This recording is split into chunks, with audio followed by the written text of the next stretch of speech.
Hello and welcome back to Pact of the GM. This is episode 5. We are never lost at sea. We are a collection of unlovable misfits, and we have all sworn our souls to the GM. Unfortunately, our group was supposed to have one more, or at least we were hoping to have one more tonight. The wonderful Mr. Travis Willingham. Unfortunately, through a series of unfortunate events, he may have found out that I don't like American football. And this obviously could be make him very, very unhappy. So we haven't quite been able to negotiate our way around that, but we hope to have him next week. Anyway, as I said, we're now on to episode 5. Still well on our way to episode 100. I'm sure when we get there, we'll be delighted.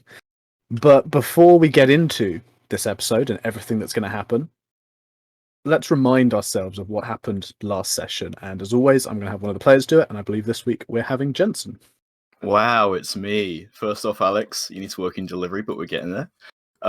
Second off, where did we begin? I believe we started off with us all being bound and essentially kidnapped by the tiefling known as, is it Failure or Felia? I'm not sure.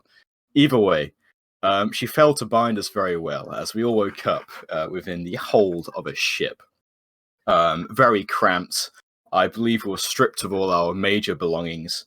And we all had big bruises on our heads because we were essentially completely dogged by her and her cultist friends.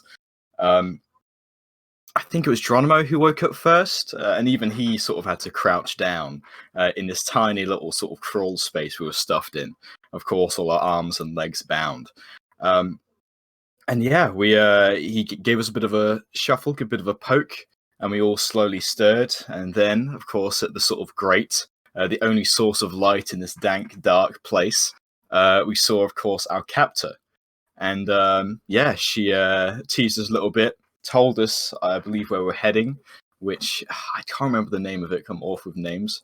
But I think it was Farik we were originally meant to be heading towards, where she was going to meet someone, which we'd learnt on later. I believe it was the headsman who we'd previously met in the village of Storia, who we definitely thought was part of this weird cultish shenanigans, but we didn't kill him, and now, of course, he turns out to actually be a part of it.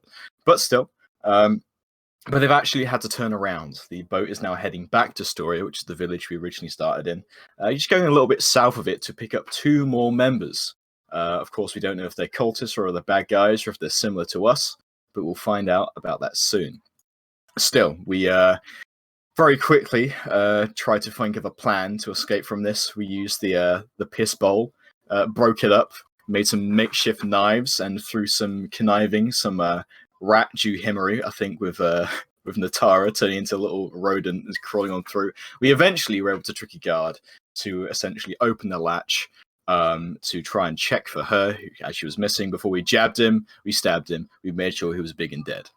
After that, we ran on out, found our things, found the weird Birdman, who at least we thought was a bit of a cultist at first, but turns out to be a bit of a weirdo who scrubbed the decks. And yeah, then we burst out onto the deck of the boat itself, where, of course, we found our captor and another cultist. We were still pretty bruised up, still been in pretty bad shape. I wouldn't say particularly in a fighting mood or stature, but still, we beat the absolute crap out of her. Definitely wasn't close. 2 people definitely didn't go down. And I think it ended with Baron decapitating her. To make sure she was well and truly dead. After that, we sort of tried to patch each other up, at least those who were dying and bleeding on the ground, which was Durgus and Baron, who I think who'd literally just gone down after. And then we sort of watched and planned our course, what to do with our brand new ship, which had a few corpses in it, but that's fine. We're working on it. So I think it was Failure's sword. It was almost began to rust and turn to some strange sort of like anchor mace. We haven't touched that yet because it's a bit weird. And we found a note, I think, confirming the fact that the headsman from the village was evil. And we also, I think at the end in Durgis's book, he had a small little thing appear basically saying 2 miles east, 1 mile deep. I think we ended it on that note. So the general idea, I think, is we're going to head back to the south of Storia to collect these 2 people they're aiming for, or at least find out what that's about, before finally returning or heading over to Farik to, find this headsman, give him a bit of a buffing. Yeah, that was a pretty good comprehensive summary of everything that happened last session, and we are kicking right back off, right back where we left off, which is aboard this new ship, this new vessel that you have commandeered from Felia and her nasty cultists. The sun is actually quite getting towards low in the sky now. You guys, kind of over the course of an afternoon, if you will, managed to seize control of the vessel, and now the sun is beginning its gentle decline down towards the horizon in the west, casting those wonderful, very atmospheric, almost godlike rays out across the sea, creating this sparkling backdrop as you slowly make your way back towards the coast of Middenfair, where Storia is, having just received your message from your book. With regards to what you had agreed to do, I can say certainly from what I remember that there wasn't actually a general consensus as to exactly what you were going to do, but there was definitely some ideas going around of returning to Storia or picking up whoever hasn't been picked up and things of the sort. But the sun is still shining, the sea air is salty and fresh, waves splash up against the prow of the ship as it continues to ride and then drop over the waves. You are cruising. What would you like to do? So, Geronimo, having been stood on this banister before, like hand out in the air, having just screamed victory, clearly excited by the moment, looks back towards Captain Durgus, and kind of looks towards him and goes, "Hey, Bigsy, I got an idea. I was noticing something that you did before with your hand axe. I was just thinking I could improve it if you don't mind giving it to me." Oh, in what way do you mean improve it? I mean, it cuts things pretty well. Yeah, but I noticed that I think you'd have a better chance of killing What's-Her-Tits if it came back to you instead of just kind of staying in her body or just kind of away from you. I think I know something that can make it return to your hand. I just need some time with your weapon. Oh, yeah, and he sort of quite quickly slams the book. He just bundling it back beneath his furs as he walks on over. So you're saying when I throw it, you can make it come back to me? What's like some sort of a boomerang? Yeah, kind of. It works like that. Makes it a bit magically empowered a little bit. No, not magical, kind of scientifically empowered. And he kind of like takes out his wrench and sort of like flips it around in his hands, and then would kind of like try and bonk Durgus on the head with it a little, just as kind of like proof that it's this is apparently proof for him. As he sort of like bonks on the head of the spanner, he sort of scowls. Goes, I just don't mess with it. I mean, do whatever you want. Just make sure it still works at the end of the day. And he pulls forwards the hand axe now, and one of them, and hands it over towards him. By the way, do you have any compass on you? Geronimo is going to pat himself. He's going to take the hand axe, the axe, the throwing axe, whatever it's called, and holding it. He then just kind of pats himself down as I look through my inventory to see if I have a compass. Not feeling anything on his person, Geronimo kind of shakes his head and goes, "No, why do you want a compass? We kind of know where we're going, don't we?" Hey, well, there's been a bit of a change of plans. He sort of squints as he peers up now towards the sky. Alex, is it sort of like in real life where like the sun sets in a certain, like the west or the east? And then... Sun sets in the west, sun rises in the east. This is exactly as you would find in real life. So, with where the sun is currently making its decline, that is a westerly direction. Okay. And what direction are they roughly heading in right now? The west. Okay. Yeah, he'd walk up towards the big old steering wheel, and before sort of peering around, he makes sure that no one's sort of by the edge.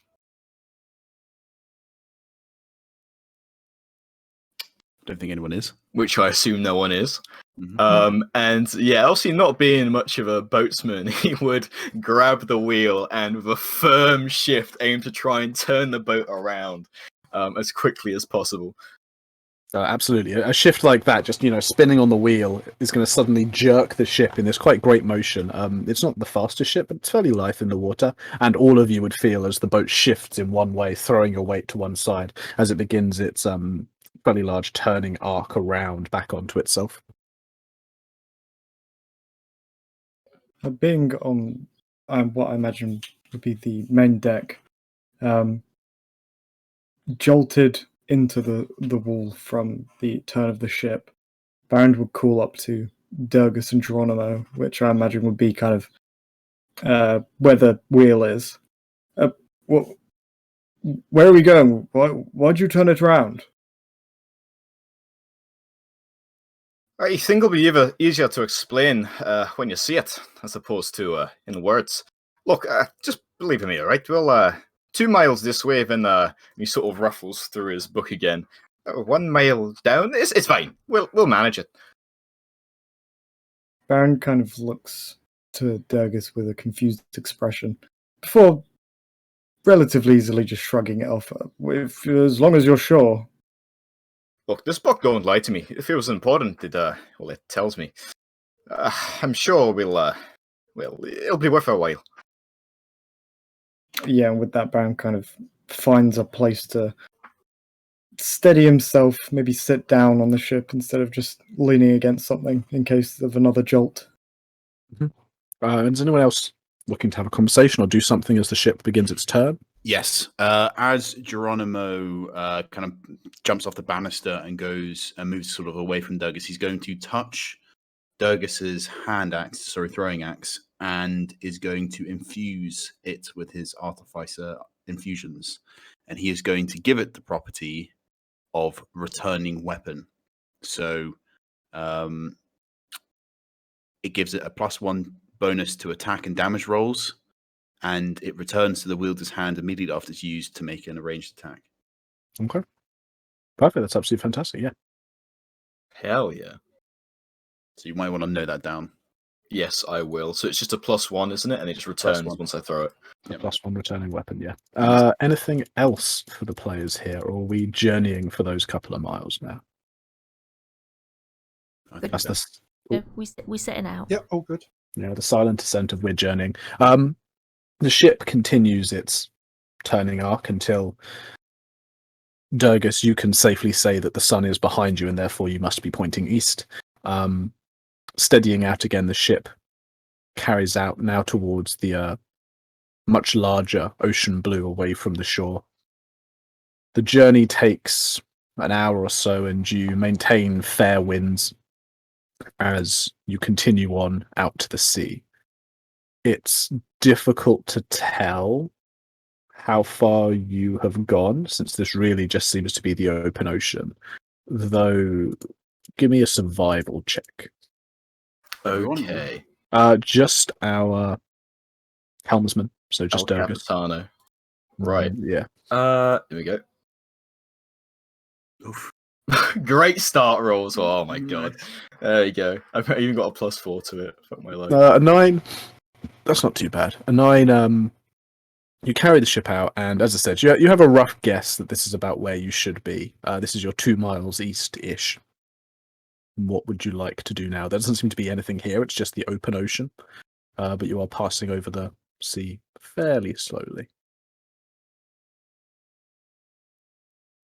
Yeah, roughly gauging that, it's been 2 miles. He's gonna sort of pit around. Like, he'd expect there to be something here.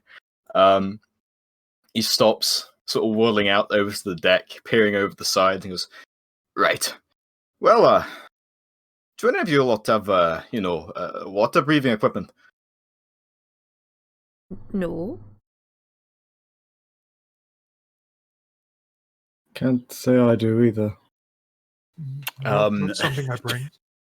Geronimo, at this point, Fuck's sake. is going to... This is going to be a theme. He is going to... Hold on, I just need to double check something very, very quickly with how many of these I can do. Geronimo kind of taps his chin, thinking about something real quick as I try and scroll up in Tasha's so I can figure this out. Oh, okay, 1 second. Infusion zone. Okay, 2. Right. Geronimo is going to look around, and is anyone wearing headgear? Natara. Wearing her goggles. Goggles, yeah. Anyone like I'm fairly sure it has to be a hat. Brannon? Oh, I Wear a know, hat? I wearing know. his hat. Exactly, of course. So Geronimo, I completely forgot. Of course, Geronimo kind of peers around and then immediately looks towards Brannon and then clicks his fingers and points at him and goes, "Hey, Hatsy, can I borrow your hat real quick? Why? It's important. It'll be beneficial. I swear." Fine. And he removes his hat and hands it over to Geronimo. Geronimo's going to take the hat and with wrench in hand, he's going to spin it around, clenching onto it and kind of summoning that sort of scientific magic of the artificer. He's going to touch it and turn it into a cap of water breathing. I can't believe this is that. Fucking artificers, man. So Yeah. good. Right. Yeah. Well, that is an interesting choice, and certainly as you tap it, there is this kind of thump slightly of magical energies, as from the wrench there is this myriad of colours that wash over the hat. The hat kind of almost seems to bend and flex under it for a moment, and then snaps back up, totally normal, and everything seems as it was before. Geronimo's going to then kind of like hand it back towards Brannon very quickly and go, Hatsy, I've given you a power that is rivals even the most strongest of underwater gods. Okay, so that means that you can go underwater and you can breathe now. Oh, well, thank you. He puts the hat back on. It doesn't feel any different. Yeah, that's because it's science and not the hocus pocus you see from some people. Geronimo gives him a nod and then thumbs up. Very well. I guess we'll have to try it, although what do we need this for? Right, well, to put it simply, my book here usually tells me people to go and beat the crap out of, but well, it's acting a little funky, and he sort of opens it up again to see if the directions have changed at all. The directions have not changed. Only where 2 miles east was now appears to have been crossed out. And he sort of he flips the thing around, the book being quite ornate, almost a bit hefty. He seems to be having to hold it with 2 arms to keep it afloat. Look, 1 mile down. I'm sure it'll hopefully pay off. I mean, it's from my grandfather, and he's, quite a renowned sort of magical type. I'm hoping it'll help us. We just need to get down there. Can I borrow that hat, by the way? Sure, just please don't lose it. Oh, and Geronimo, can I borrow your goggles too? I mean, I don't want salt water in my eyes. Yeah, actually, they may be a bit tight. It might work quite well for you. And he's going to kind of like take off the goggles and kind of hand it to him. Right, and is the boat, is it like still moving quite quickly, Alex, or has it come to go almost slight crawl? I mean, did you want to stop it? He wanted to stop it. It can be stopped then. We can Maybe. retcon that. I shan't be that harsh. Maybe we could, lower that anchor to, stop it. Mm-hmm. Yep. That's fine. With the anchored lower, goggles changing hands. It's Durgus who's taken the hat, correct? Correct. Yeah, so Durgus is looking pretty damn funny in Brannon's very large sun hat and wearing Geronimo's very small goggles. Cursed. Absolutely cursed. Yeah, and he'd then sort of strip off the majority of the sort of heavy furs he wears for warmth, wearing basically the bare armor, and of course, just taking, I think, one of the axes now, which would be the one Geronimo had apparently, done his funky magic to. Just plopping over to the edge, he does some stretches, and then just aims to dive on in. You hit the water like a rock. There is just this splash as the salty sea spray goes everywhere, and you immediately begin to sink. The water rushes up and over you like this freezing blanket, immediately soaking through down to your skin and chilling your very bones, despite it being a relatively nice day today. The light immediately is blotted out as your head dunks underwater, though as it goes, a small bubble of air begins to almost blow itself up around your head, just fast enough to keep the water from splashing you in the face. And as you finally sink fully underneath, you find that although the rest of you is submerged, and you can feel the water in it. It's exactly as if you were swimming. Your head has this protective bubble of air that you can see moving as if you are inside, let's say, like a soap bubble or something, that allows you to breathe. Obviously, you have no idea if you just have some air or whether this is permanent or anything like this. But for now, it seems that you have the ability to breathe freely while underwater, though you are still sinking quite rapidly with all of your gear on. Yeah. Okay. I feel that almost the moment he goes in and finds himself sinking very quickly, he tried to almost flounder and flap his way to try and quickly break back up to the surface. If that makes any sense. Yeah, you can give me an athletics check. Yeah. Trying to fight it. Bad one again. A 12? No, even a 12. You can tread water with a 12, and it takes a few kind of desperate swings of the arm and pulling yourself up, but you're able to break water, and as you do so, the bubble pops, and then as you kind of drop down again and become resubmerged, the bubble blows itself back up, seemingly repeating this action as you break the surface and drop down every time. Yeah, and as he breaks the surface, he sort of tried to cry out, "Throw me a bloody rope!" As he seems to be splashing around, looking a bit ridiculous in his hat and goggles. As he splashed. Oh, sorry. Should have thought of that before you jumped in the water, shouldn't you? You can just see him like dunking up and down, like desperately struggling to breathe. Geronimo's gonna scream and go, "Oh no, Bigsy, he's gonna die!" And he's gonna run around for like a rope. He's gonna squealing with his hands up in the air, kind of like almost panic mode. He's kind of running around looking for a rope on the on the deck. Natara is just going to go into her backpack and take out her spool of rope. There you go, Geronimo. Oh, Geronimo kind of stops and kind of goes, "Oh, yeah, of course. You're very useful, Goggles. Don't mind if I do. But maybe somebody help me. My arms are only wee." And he's gonna take... Oh! Roleplay intensifies. Just imagine Jensen with a water bottle just going like... That's what he's doing. I bet you he's gurgling water. As a note for that LARP, I'm going to throw an inspiration at Jensen. If Hey! Live action, yeah. He's ruined his clothes, but anyway. Well, yeah. Baron At least you will went all over my chin. Yeah, Baron would walk up to Geronimo and just kind of hold his hand out, expecting the rope. Yeah, Geronimo's going to kind of look from rope up to Baron, and then is just going to like pass it over to him and just sort of like pat him on his leg and go like, "Yeah, I believe in you, Smalsy. Go save him." I thought you said he could breathe underwater. Yeah, but he's got all his armor on and he's going to sink, and he's recognizing that clearly. Okay, and Baron would kind of tie a little bit of a lasso, I suppose, before chucking the rope out for Durgus to grab hold of.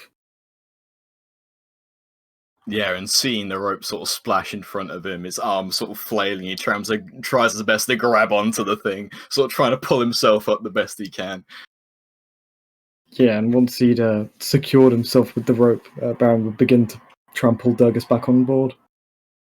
There's no check necessary here. You can do all of this fairly easily. I love how like the first thing we decide to do is totally fuck up and forget to take our armor off. I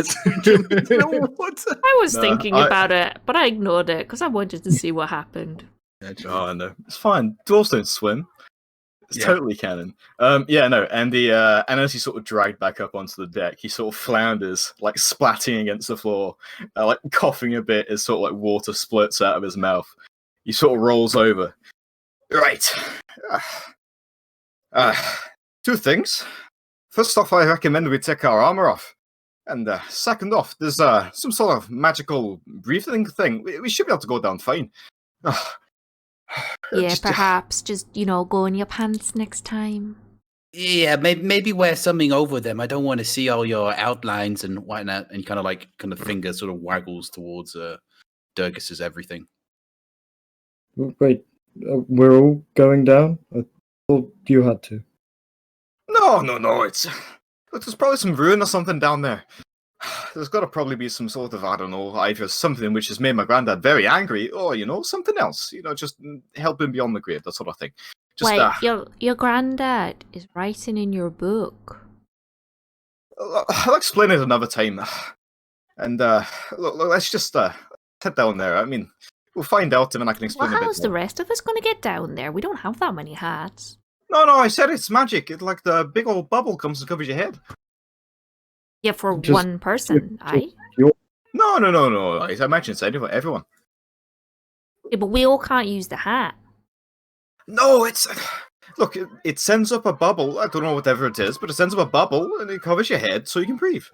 Yeah, but I think it's only for the person that wears the hat. I don't think it's for Aye. multiple people, J- unless and clearly Geronimo has a fucking spark of imagination. He goes, unless the hat's pretty big and there's two small people underneath it, and he kind of like gestures to himself and Durgus, kind of going like, "Hey, we've got small heads." Look at the two Ain't of us. that small, and I mean, your head's not that small either compared to ours.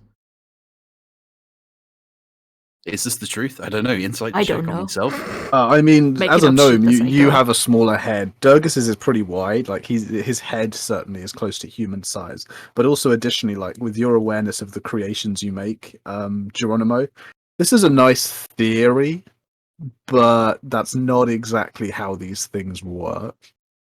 Okay, fair enough. Insight check on myself. Rolled. Yeah. Nat one. Clearly not going to work.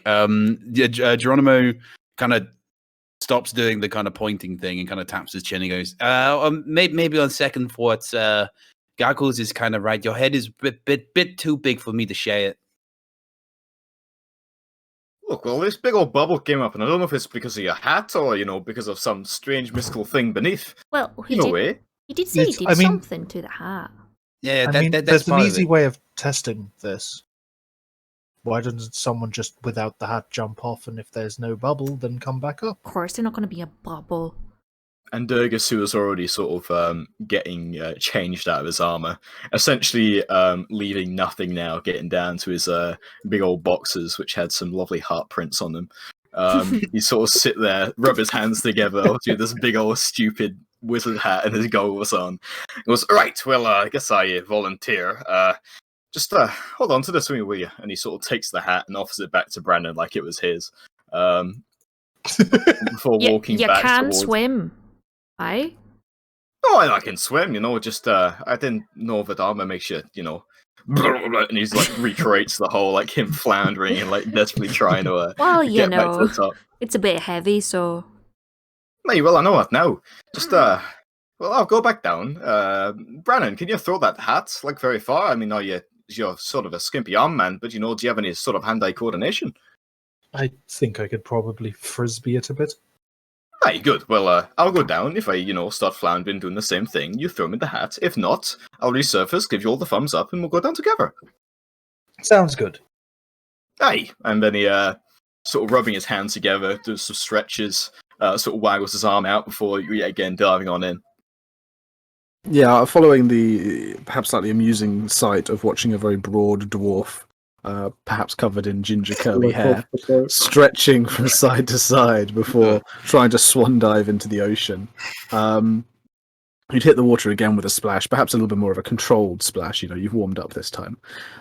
Before you immediately feel that same rush of cold sensation, except this time it's not kept away from your head. Without the hat on, there is no bubble that forms. You hit the water, immediately you are submerged. You have to close your mouth to stop water rushing in. Your eyes begin to steer. Oh wait, have you still got the goggles on? Yeah, he's got the hat. Your eyes don't immediately begin to sting then. Though you feel your hair become, sodden with all of the seawater around you. Though without the armor or anything else on, you do find that naturally you just begin to bob up very, very slowly. That kind of natural buoyancy of a body kicking in. Yeah, okay. So, with that in mind, and of course this strange bubble not appearing, he quickly tries to resurface, sort of peering up now, and he waves towards Brandon. He goes, I might need the hat. Well, very well. And Brandon will kind of just toss it down towards him. Geronimo, in the meantime, is going to be looking for... do we still have the pebbles from last time that we had on our person to explore the cave? No, that would have been confiscated from you. Okay. But That wouldn't have been in the box. You could have collected. I mean, sure. They kind of just took all your stuff and dumped it in a box. So if you want to have the pebbles, you can. Yeah, Geronimo will have the pebbles, and he's going to use the use his wrench again with magical tinkering to make it glow with some light. Yeah, that rock will start glowing. Yeah, he's gonna come towards the edge and sort of go, "Hey, Bigsy, catch!" He's gonna chuck the pebble to him as well. Hits him directly in the head. Falls unconscious. It's a critical, double damage. Yeah, no, he's going to try and, of course, catch that, seeing Geronimo sort of lob it over the edge first. It's And fine. then... I'm not going to stop you being cool for once. Hell yeah. Hell yeah. And yeah, then would Brandon throw the hat as well? Yeah, he did. Oh, cool. So I imagine just like this big old two-handed like frisbee catch and rock catch.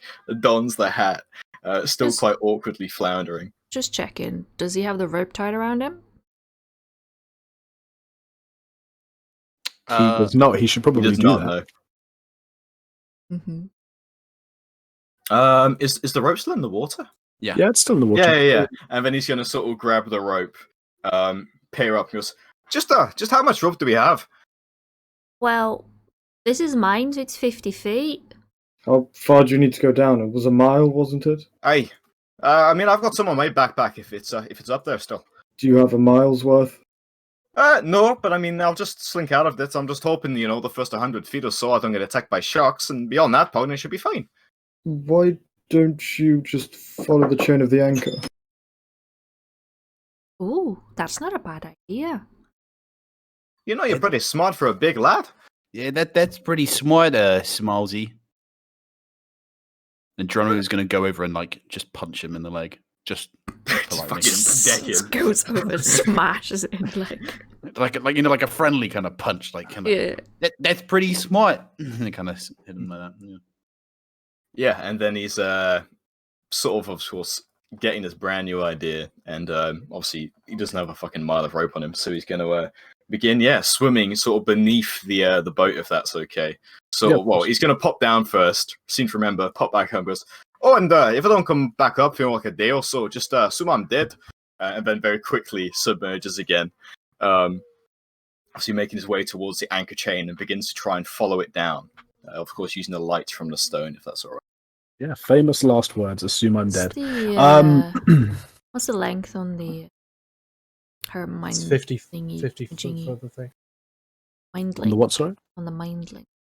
I mean, The mind link. You need to be able to see the thing to create that link. And since he's just Ah. submerged, you can't create the link now. So he is sadly submerged. But Durgus, you begin your dive under the water, the bubble forming around you as the hat is put firmly on the head. This allows you relatively clear vision from what you can see, especially with the small stone, which is providing extra light, though up at this close to the water level, it's not so necessary. Going underneath, you work your way back along the ship until you get to the anchor chain and begin to use it to kind of pull yourself down as you begin a very slow descent. Seconds turns into a couple of minutes for those of you on the ship. As Durgus, you continue that kind of hand over hand pulling yourself along, though very safe in the knowledge that you must be pretty much under the ship directly and that there is always a way for you to find your way back up. Luckily, you realize quickly that you don't actually need to go a mile down. For any of you who are aware, going a mile underwater it's not going to happen. You literally die from that pressure. pressure is gonna go get you. Water pressure alone is going to squash you like a melon. But you don't need to go that far down. As about 2 to 3 minutes into your dive, you are going to give me a perception check. Ooh. There we go. 18. 18's very good. There is a flicker just for a moment off of the light that's coming from the rock. You may have missed it if you had only had the light from the sun well above the water. But there is a flicker as the light seems to glitter off of a very thin metal chain that seems to be rising up from below. It's running kind of parallel to the anchor chain. But you can see, kind of, having seen that flicker, you can now focus on it. You can see there is a very thin, think almost like bracelet kind of chain that is floating up. Okay. How far down does it seem to go? At least From from what you can see. see, it just goes down. Okay, so he's going to. Just how far away is it from like the main anchor? Not too far. You could push yourself off maybe 30, 40 feet and you could swim over to it. Yeah, he's going to do that. He's going to obviously take in the rock in hand, push on, and begin to make his way over towards this very thin, glittering piece of metal. And Yeah, once he gets there, he aims to sort of like grab it, if that makes any sense, and give it a bit of a tug. See if there's Yeah, any of sort of course. resistance. There is no resistance. In fact, as you grab it and give it a tug, you feel like the faintest moment of resistance. You've definitely pulled too hard, because as it gives that resistance, it's suddenly you feel that kind of jerk of something breaking, and the chain comes loose. And nothing happens for a moment, and then very, very slowly, you watch as lengths of this chain just begins to rise and unfurl and rise, as this very, very, very, very long piece of chain begins to just float up towards the surface, now totally weightless in your hand. Okay. Seeing how the thing was practically weightless, and seemingly just rising and rising, he'd try to swim down a little bit, if that makes any sense. Like if there's any resistance from the thing, it's definitely trying to rise on up. He just let it go, but he's gonna swim down a little bit to see where exactly it came from, at least if he can, or if it seems to be a darkness down there. It's pretty much just a darkness down there from what you can tell. You can swim a little bit further, but it remains just watching this very long length of chain continue to rise up around you, beginning to form these almost coils as the length of the chain really comes into view. However, as you get further down, you notice something else, which is from where the chain seems to be rising, there is now a small kind of white... It's like a spot of light. You know, if you look at something very bright, you see that kind of white spot because you can't pick out any details because it's so bright on the eye. It's kind of like that, and you can see it quite rapidly growing in size as it gets bigger and bigger and bigger. Oh god, Finding Nemo has not trained me for this moment. Yeah, no, seeing this light coming towards him, he's gonna sort of perk an eyebrow before continuing to sort of swim forwards. Before realizing as it was rising, he's just gonna sort of try and tread water, just keeping an eye out, obviously not wanting to go any deeper. As he sort of waits for this thing to come to him. Yeah, it continues to grow in size until you can tell it's starting to get very close to you. And as it does so, your eyes can just about make out some details. This thing is still very bright and quite painful to look at. But at this distance, you can definitely see that it seems to have some kind of point at the top that then bows outwards, creating this almost, it's as if you're looking down on top of a kind of egg shape. Additionally, you can see that almost beneath the glowing white, there is this kind of coppery bronze color to what's rising up towards you. And as it gets to the size of perhaps maybe a chicken coop, you realize like it's heading right up towards you now. It's right underneath you. Oh shit, that's big.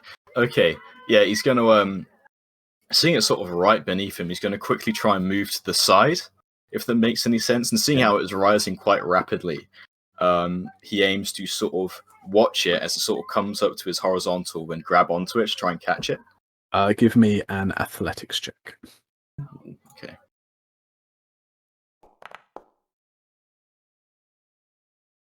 "13, you just make it by the skin of your teeth. You kind of wiggle your arms in both directions as you desperately try to push yourself to one side to avoid this thing hitting you as it continues to rise up, and you can feel it as it swishes by.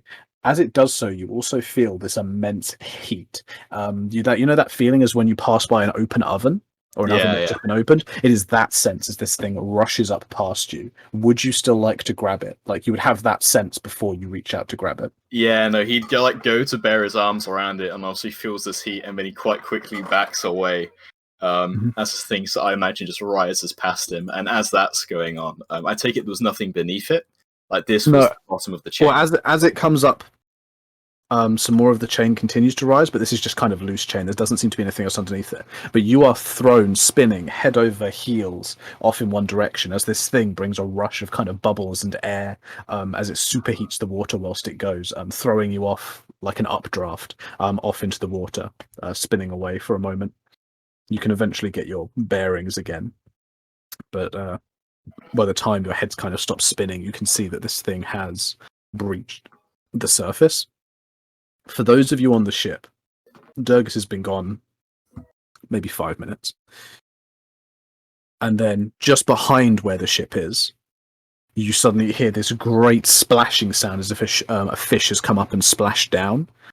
Any of you who run to the back and look would see this almost radiant, red-hot, egg-shaped device made of metal has just breached the surface and is now kind of landing sideways, almost like a whale, rocking backwards and forwards. Stood atop the deck of the ship, looking out towards this egg-shaped thing that's just protruded from the surface of the water. Baron would look over to the rest of the group. I'm assuming that's what he's here for, but where's Durgus? Natara's gonna walk over to the side of the ship as well, where they're splashed. What in the world is that? I'm guessing it's what he was after, or maybe he's turned into that. Turn into it. Sorry. No, go on. As a note, Geronimo and Brannon, Yep. could you both give me history checks? Brannon with disadvantage, Geronimo at normal. History, did you say? Yes, please. 10. 10, okay. Oh, Preem with the disadvantage. He knows. 23 with disadvantage. Geronimo, it definitely looks mechanical. That's about as much as you can say. And you would consider this your area of expertise, but, there's been a lot of advances in engineering and mechanics these days, but this one in particular perhaps evades you. Brannon, you recall a story, actually. A story of a wizard who I guess was kind of like one of the founding fathers of the wizarding house that you belonged to. Okay. And the thing you recall is that he was incredibly protective of his magic, and especially of the artifacts and devices and scrolls that he would use and create. It's one of the reasons that the house was founded, was to protect those secrets, in a sense. And one of the devices he would routinely use, and that in fact he was part of designing, was a thing called a sanctic shell. And it was a weird kind of amalgamation of mechanics and magic to try and protect things in a very long term. They Did you were say these Santic shell. Sorry. sanctic, SANCTIC, sanctic shell.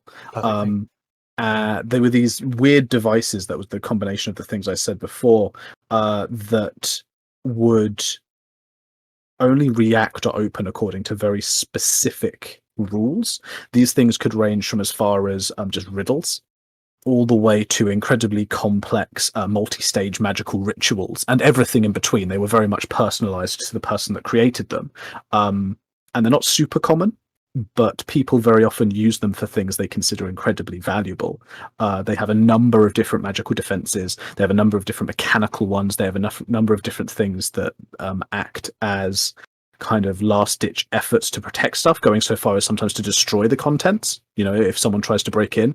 And also, additionally, they just have a multitude of defenses. These things are considered nigh impregnable, especially the really good ones. And this looks exactly like one. As this thing comes bobbing to the surface and Brandon looks over the edge, looking at it, he's like, we need to be very careful with that. Why? I mean, yeah, it looks a bit mechanical, kind of like maybe it could explode. You never know. It could. Oh. It could do quite a lot of things, actually. It could explode. It could maybe attack us. I'm not sure. There's a lot of things you can do with one of them. What is it, Hetzi? I don't understand. Do you seem to recognize this? Yes, founding father of my house back in the capital had one like it. They're basically like a chest, I think a shell was the word they used to describe it normally. They have a lot of protections on them, unique to each one, and I don't know what it could be, but it could be really anything.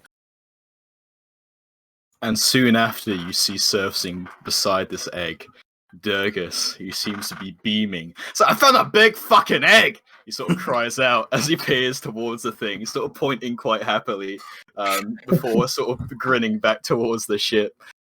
Geronimo kind of approaches the edge and kind of waves at him, and then makes like two like downward facing thumbs down, like he's like thumbs down, like but with both hands, and kind of calls out, like kind of almost in the distance, like, "Don't touch the egg thing." No, I think he should be alright to move it as long as he doesn't try to open it. I think. What happens if he opens it? Well, potentially nothing, potentially a lot.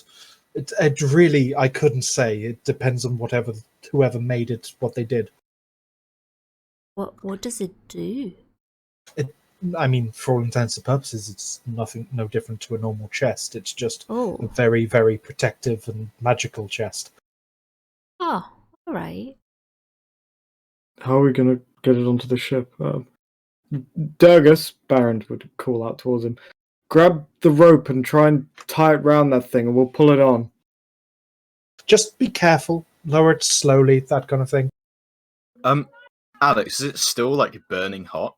It's not burning hot anymore. Kind of plumes of steam have been coming off this thing as it continues just to kind of roll and spin and pivot in the water.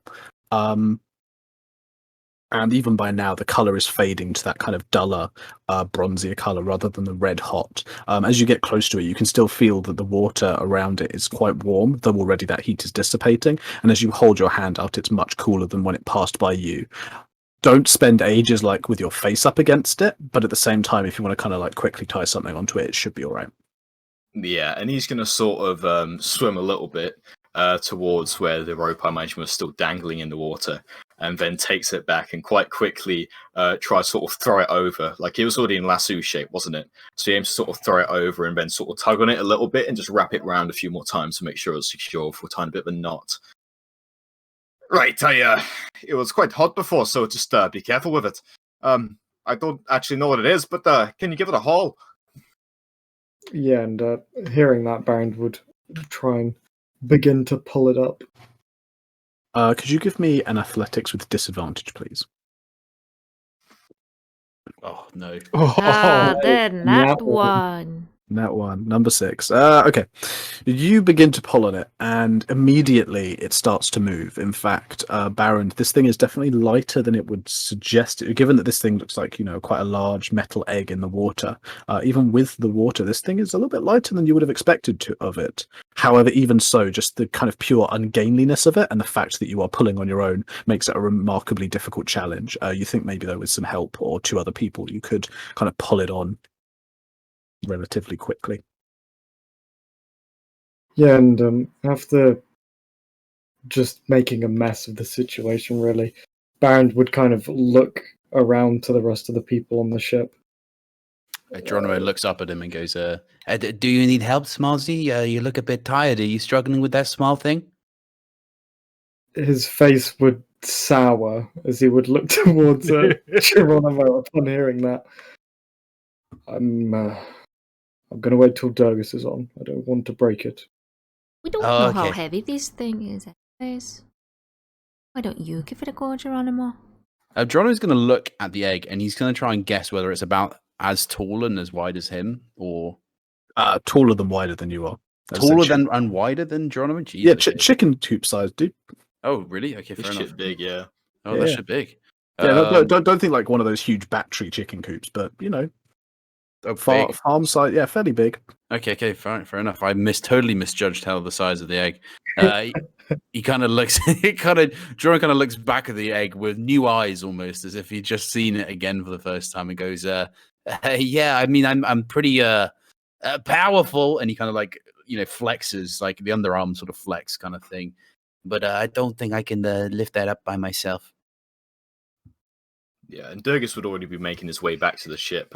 Do we have one of those sort of like rope ladders dangling off the side, Alex? You do now. You Hell do yeah. now.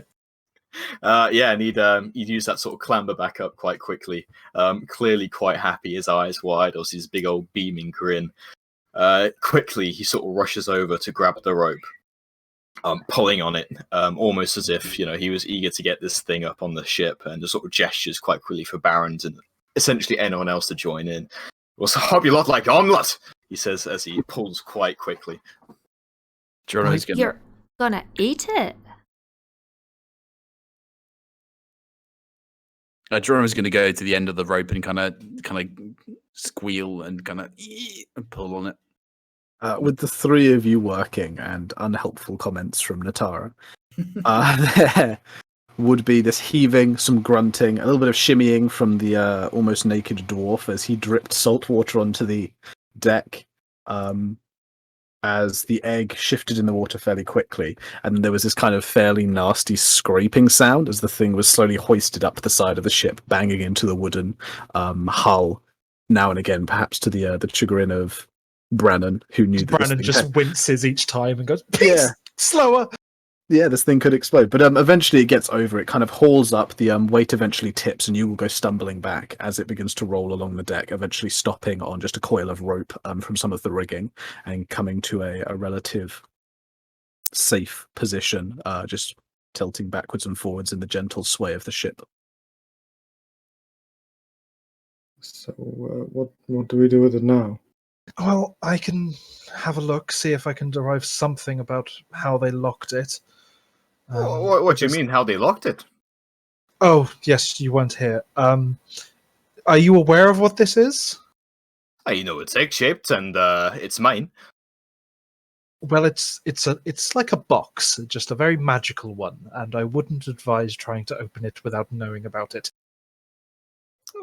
What do you mean? I mean, can people go in here? Oh, well, I suppose you could fit a person in there, but I doubt it. But it's more like the thing, if you opened it badly, it could go boom. How big a boom are we talking? Like, boo or boom! He looks down at the ship they're standing on and is like, well, this wouldn't be here anymore. Just that board or the entire thing? The entire thing. Right. Well, maybe we shouldn't, be touching it just yet, but, what exactly opens these things? Just open sesame, that sort of thing? Honestly, sometimes it's a riddle. Sometimes there are magical spells involved. Sometimes there's simply a key. It could be really anything. I'd need to spend some time to figure it out, but yes. Right. Well, we've got time to kill, do we not? Then he sort of walks over to the egg and knocks on it twice. He goes, "Hello?" Please don't do that, just in case. There is a slight metallic echo as if this thing does have a chamber inside of it which is hollow. And as you do that, you notice that across the surface there is this brief flicker, almost like static electricity, that travels down the seams of where some of the metal has been clearly fused together. Yeah, I wouldn't do that again if I were you. Well, something happened. How do you know if it's like a explodey thing or a good thing? Well, it might not explode. It could just kill you for knocking on it again. And just hearing it might not explode, he goes back to it and knocks on it twice again. Oh, Jesus Christ. There is yet more metallic thundering, and this time the static energy seems to travel across it more widely, very obviously moving across the surface down towards where you're knocking.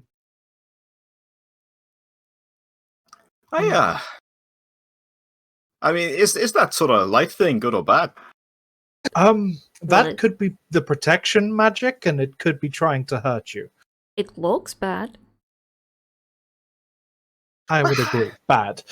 It's a big egg. How intimidating can they be?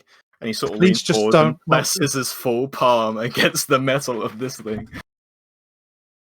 Or a face Are palm. you just putting your hand on it? Yeah, just putting his hand on it now. So you're not like knocking it or anything? No. Okay, no, there is nothing happens with you just putting your hand on it. Look, see, it's completely fine. We just don't, if we don't kick it, don't whack it, then it won't do the lighty thing, which hopefully means it won't explode. We hope. Look, just give me 20 minutes. Ah, yeah. Well, first, let me just consult my advisor. And he goes and sort of reaches towards his book, which I imagine was in the dump of stuff he'd left on the floor, and pulls it forwards and like opens it again to see if it had anything else to say. So the instruction of 1 mile below has now been crossed out as well. And as you're looking at the book, you watch as the ink begins to blot up again as new words are formed. These ones say, "Make us square." Oh, yeah. He sort of peers at it, closes the book, and opens it up again. Make us square? Is a square some sort of magical shape? He sort of says now, peering towards Brandon and Geronimo. Normally no. a circle. The magical shape. From what the bloody hell does this mean? And he sort of thrusts the book forwards, showing him the make us square thing. Maybe it's the phrase, like, square off a debt? Or make even? Yeah, Maybe exactly. it just wants to be stood up. It's just kind of rolling there. Look, let's look at the box before we start trying to establish whatever your grandfather wrote about it. I mean, they could, but you said it goes off like words or something, right? And he goes, "Make us square." He says, sort of like showing the book towards the big old egg. There is an embarrassing silence as the egg continues to rock backwards and forwards as the ship moves underneath it and nothing happens. Brandon is just going to cross his arms and wait patiently. Maybe it wants to be like shaped like a square. Like if we bat it enough and like shape it so it's more solid than whatever this eggy thing is. Maybe that will work. Someone please stop him before he attacks it again. I'm not going to attack it. Just Stop give it some poking pressure. it. Geronimo's gonna kind of like, now that it's like up close and personal, and that he recognized it was kind of machinery before, he's gonna have a little snoop around and see if he can kind of understand, like from the outside, sort of how this might work. Give me an investigation check. An investigation. And you have Tinkerer's tools, don't you? I do, yeah. Yeah, so you can do it with advantage. Oh, it's a good thing you said that, because I was going to use my inspiration. So thank you for That's all right. investigation. 11. 16 with advantage. Oh yeah, sorry, yeah, 16. With a 16, you make your way around it, and you can tell this thing is sitting kind of on its side as it rocks backwards and forwards. And at first, it kind of just seems flat and smooth on all edges, though as it shifts and you kind of use your hand and gingerly move it from side to side, avoiding being crushed, you begin very gently just using your tool to just tap at little spaces where you think there might be something for you to investigate, stopping, before there's any suggestion of your tinkering having any kind of consequence, as, for example, Durgus slapping it might do. Eventually, as you work your way around, you find that on the side of it, that is kind of facing out to sea as it lays on its side, there is actually a metal panel that looks like it slides up and down, and with a kind of chunking sound, you push it back to reveal an indent. On the back of the indent, almost like a plaque that's been placed into the metal, there is the image of a broad bearded face with runic script written across its forehead. Do you speak Dwarvish, Geronimo? I don't, but I can read Dwarvish, because it's because it's gnomish script is written in Dwarvish, but I don't know. I can't speak the language. But you can read Dwarvish. I can read Dwarvish script. No, if you can read it, then that's fine. It just says barley brew. The face is above what looks to be a hand that has a knife across it, and from where the knife is going across, there appears to be a spray of blood coming off of the hand. And then underneath the plaque, there is a small kind of indented bowl. Huh. Okay, so Geronimo kind of like does this whole sort of dance with his tinker's tools, and then begins to kind of like smoothly draw his hand around this sort of sort of thing, big thing now. Kind of drawing it around, he kind of investigates it out, kind of like taps things here and there, kind of prods things here and there as well to investigate, and then eventually he kind of holds up a finger and then presses the dial, pulls out, and goes. He kind of like leans down, he kind of like disappears behind the egg. And then kind of reappears and looks up, and he looks towards Durgus and goes, "Hey, Bigsy, is your last name Barley Brew?" Why do you ask? Well, it says right here, Barley Brew. Oh, wait a second. He sort of moves on forwards and quite almost rudely pushes Geronimo out of the way as he aims to look at the small little indent plaque thing he's opened. Geronimo is haplessly pushed away by the mighty strong Durgus. Oh, wow, so generous. Yeah, indeed. I take it he sees the same thing. Yeah, it's still there. Exactly as described. You obviously read Dwarvish, so you can read it as well. Right. Well, from what I understand, it seems it wants either to kill me or wants me to offer some blood.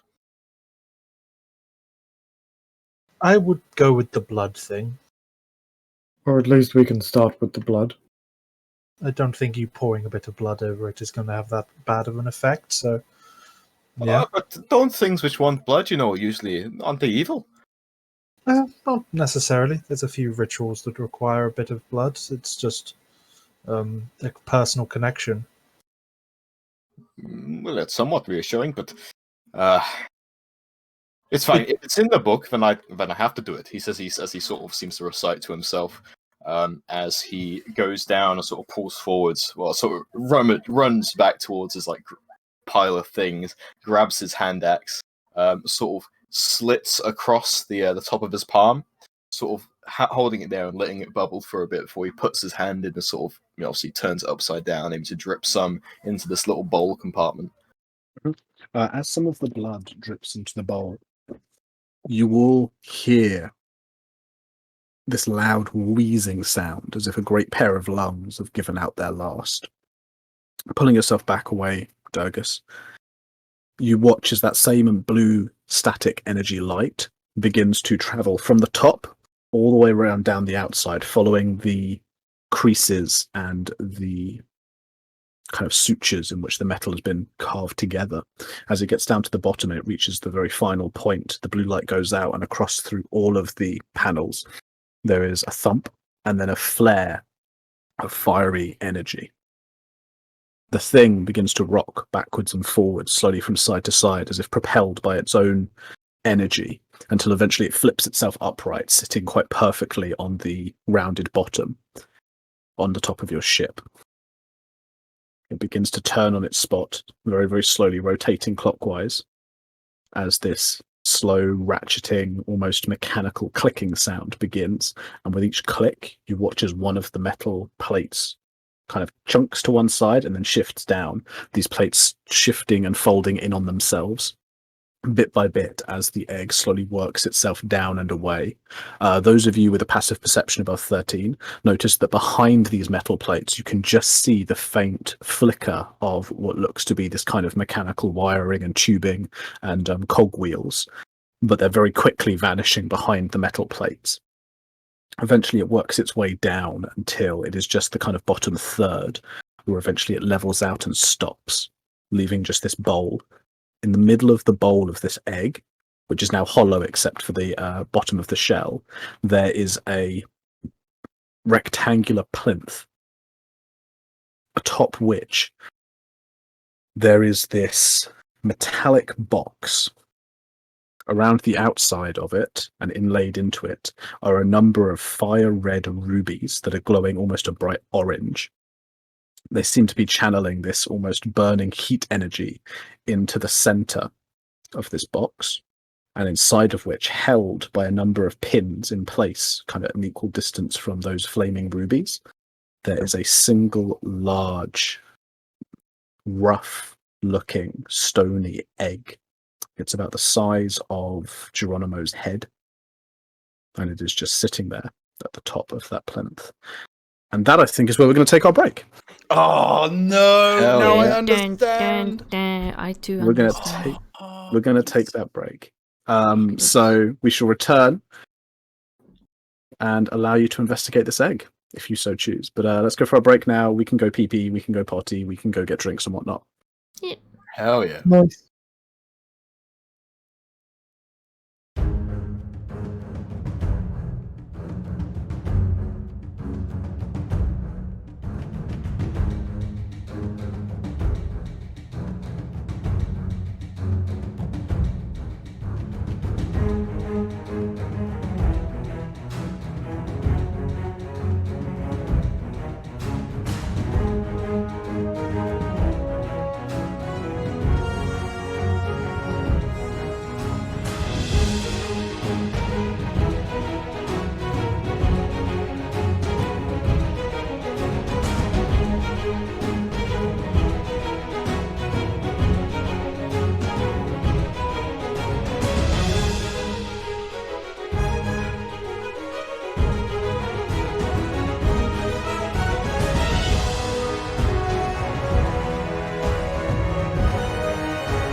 Hello and welcome back to Pact of the GM.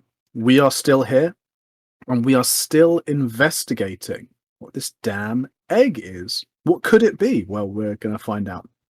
Because inside of the eggception, there is another egg currently sitting in this ring of burning red rubies atop a box-looking pedestal with our party gawping on like the silly buggers they are. What do you guys want to do? Does it look like an actual egg inside the bigger mechanical? I mean, yeah, it's definitely egg-shaped, but it doesn't look like any egg you've seen before. You know, chicken eggs and duck eggs and stuff like that, kind of smooth and that pale color. This thing is dark. It looks almost as if it's been made out of some kind of cold magma or something like that. It's like a volcanic rock quality to it. It's that dark, pitted, rough. Okay. Seeing there is a smaller, very strange egg inside of the large mechanical egg, is going to appear towards everyone else, sort of blinking a few times. I'm not going to lie, it's expecting someone else inside.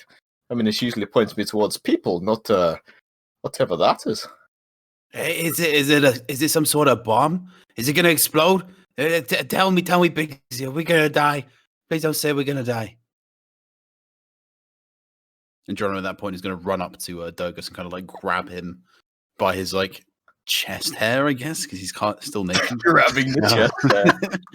kind of like looks up at him, kind of like, tell me we're not gonna die. Oh, get off of me! Oh, look. And he sort of walks up to it. I imagine the machinery's still quite hot after this thing, and he reluctantly goes to try and pick the egg up off of the pedestal. The egg is very warm as you touch it, and you kind of have to do that pass it between your hands, hot potato style thing, to avoid burning yourself. Yeah, and he sort of passes it from one hand to another.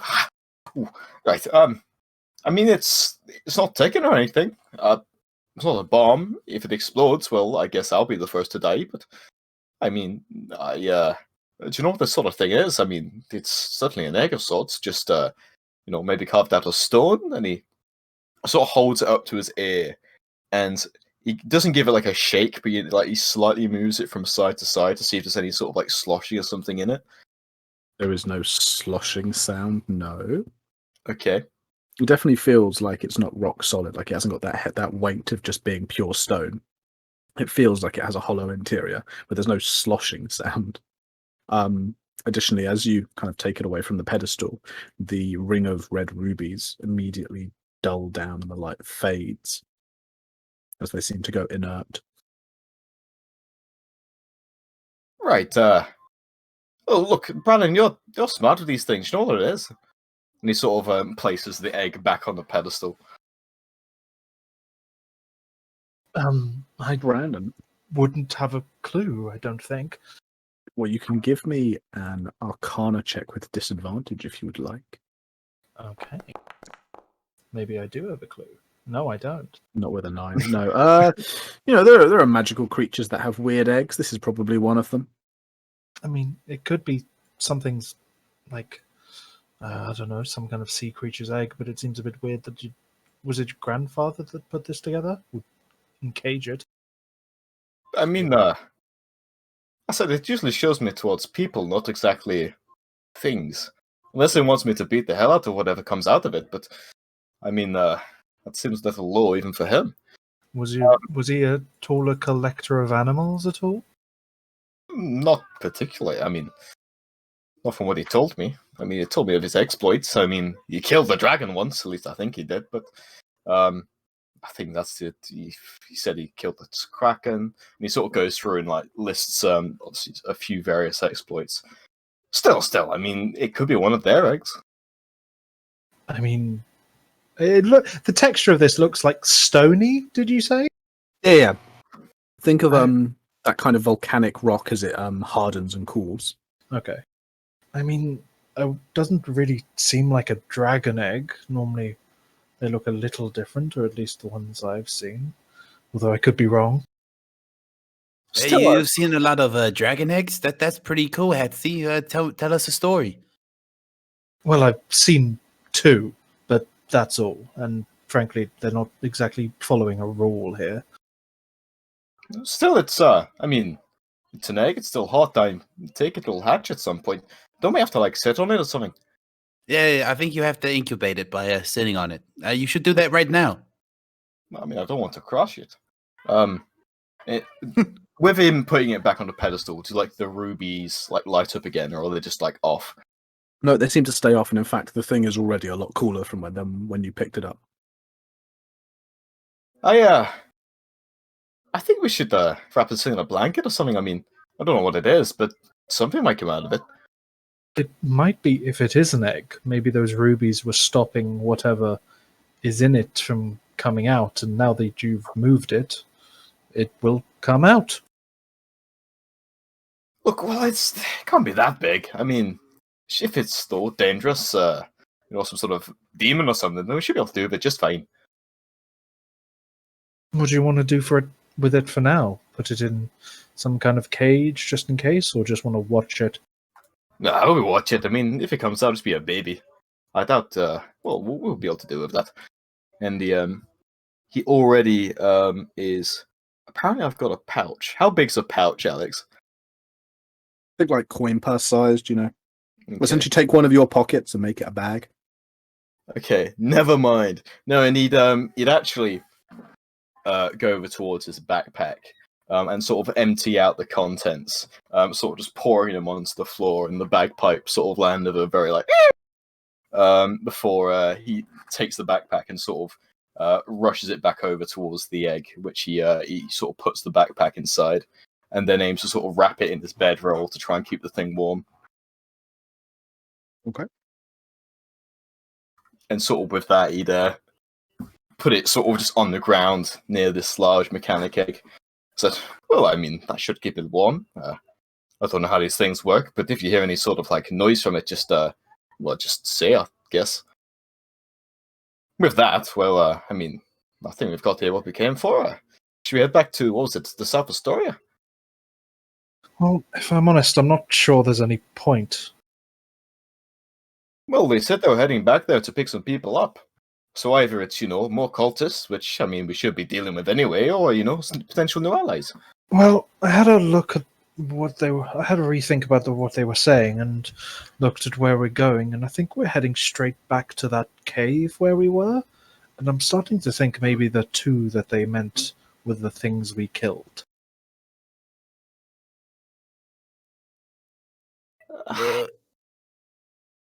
I'm trying to think. I'll need to go through my notes. They said the thing that used to be human, the man that used to be human, and the woman, if I remember correctly. That is remembered correctly. Okay. And if I remember right as well, the things we killed in the cave were a man that used to be human and some kind of woman thing. Some water hag. Yes. I've got the head of it if you want to double check. Baron kind of looks around. No, okay. Wouldn't that have decayed slightly? Well, it was South Astoria, was it not? Yep, There that was South Astoria. That was definitely like a salty pong coming from a Baron's bag. But Baron, it's not the worst you've ever smelled. Salty pong. Well, we could still head back to Astoria and see if any of the locals we were friends with wanted to be a part of the crew. We did promise Rolt that we'd take him with us if we had the choice, but... That's true. And we could maybe pick up some supplies and sort out whatever we need. And yeah, weren't we gonna go beat the crap out of that stupid headsman in was it Farrick or wherever he was going to? He's in Farrick letter. Yeah, Farrick. It's a good 3 days journey on ship from Astoria, but yes. Well, just about how far do you think we are from Astoria then? Oh, no more than a few hours. We should be there before the end of the day. Maybe can I make a suggestion? I don't particularly want to go back to Astoria, mostly because of that scary bounty hunter man. Well, it's not been a week. We're not going to let him eat you. Yeah, but I just want to. I don't want him to know which way we're going. I'm just a bit cautious. Maybe we can Well, go back there and sneak to find Roll. maybe. Well, What about I could- the little gnomes that Durgus is so fond of? If you like, I could go in alone and grab both of them without being too much of a problem, and no one would recognize me. Might be safer. Well, the bounty hunter, I mean, he'd see any of us and he'd know that Geronimo's probably not far behind. I don't think there's any... That's what I mean. I wouldn't be recognizable. They wouldn't know it's me. Why? A few magical things, make myself look different, reconstruct the bones in my face, that kind of thing. I mean, I could just turn into a cat or something and wander around and get them as well, so it's not impossible. Why don't you both go? Just because if one of you get caught by himself, then that would kind of suck, right? I Also, could it do. would save some time if you want to collect the gnome, and then I'll go talk to Rolf. Well, she might freak out if I link my mind with her, and I'm a cat, and I'm speaking to her in her head. Turn out of your bloody cat form, whatever it's called. You know, be a person. Well, I can only do it like twice a day, so... Well, we're about to do a 3 days journey. Yeah, but no, if we go back to Story Alley, though, there's only going to be like 2 hours, or a couple. Well, how many times have you used it today? Once. I mean, you turn into a rat, and what? So I have one left. And look at that, you're going to turn into a cat. It's going to be fine. Oh, so how do I get her out then? Like, doesn't Yeah, that defeat the point? Well, what do you mean get her out? I mean... Look. Let's just go back to that dock outside the cave. I'll go in, see if I can get them out, and then if they want to come, they'll come. If not, they won't. I can come with you, like, as an animal. So, if there's any trouble, I can help. Perfect. Then at least I'm not alone. That's the best plan. You guys are so smart. Me and Durgus will stay on the ship and make sure that Reginald doesn't swim up with a knife and jab Geronimo in the neck.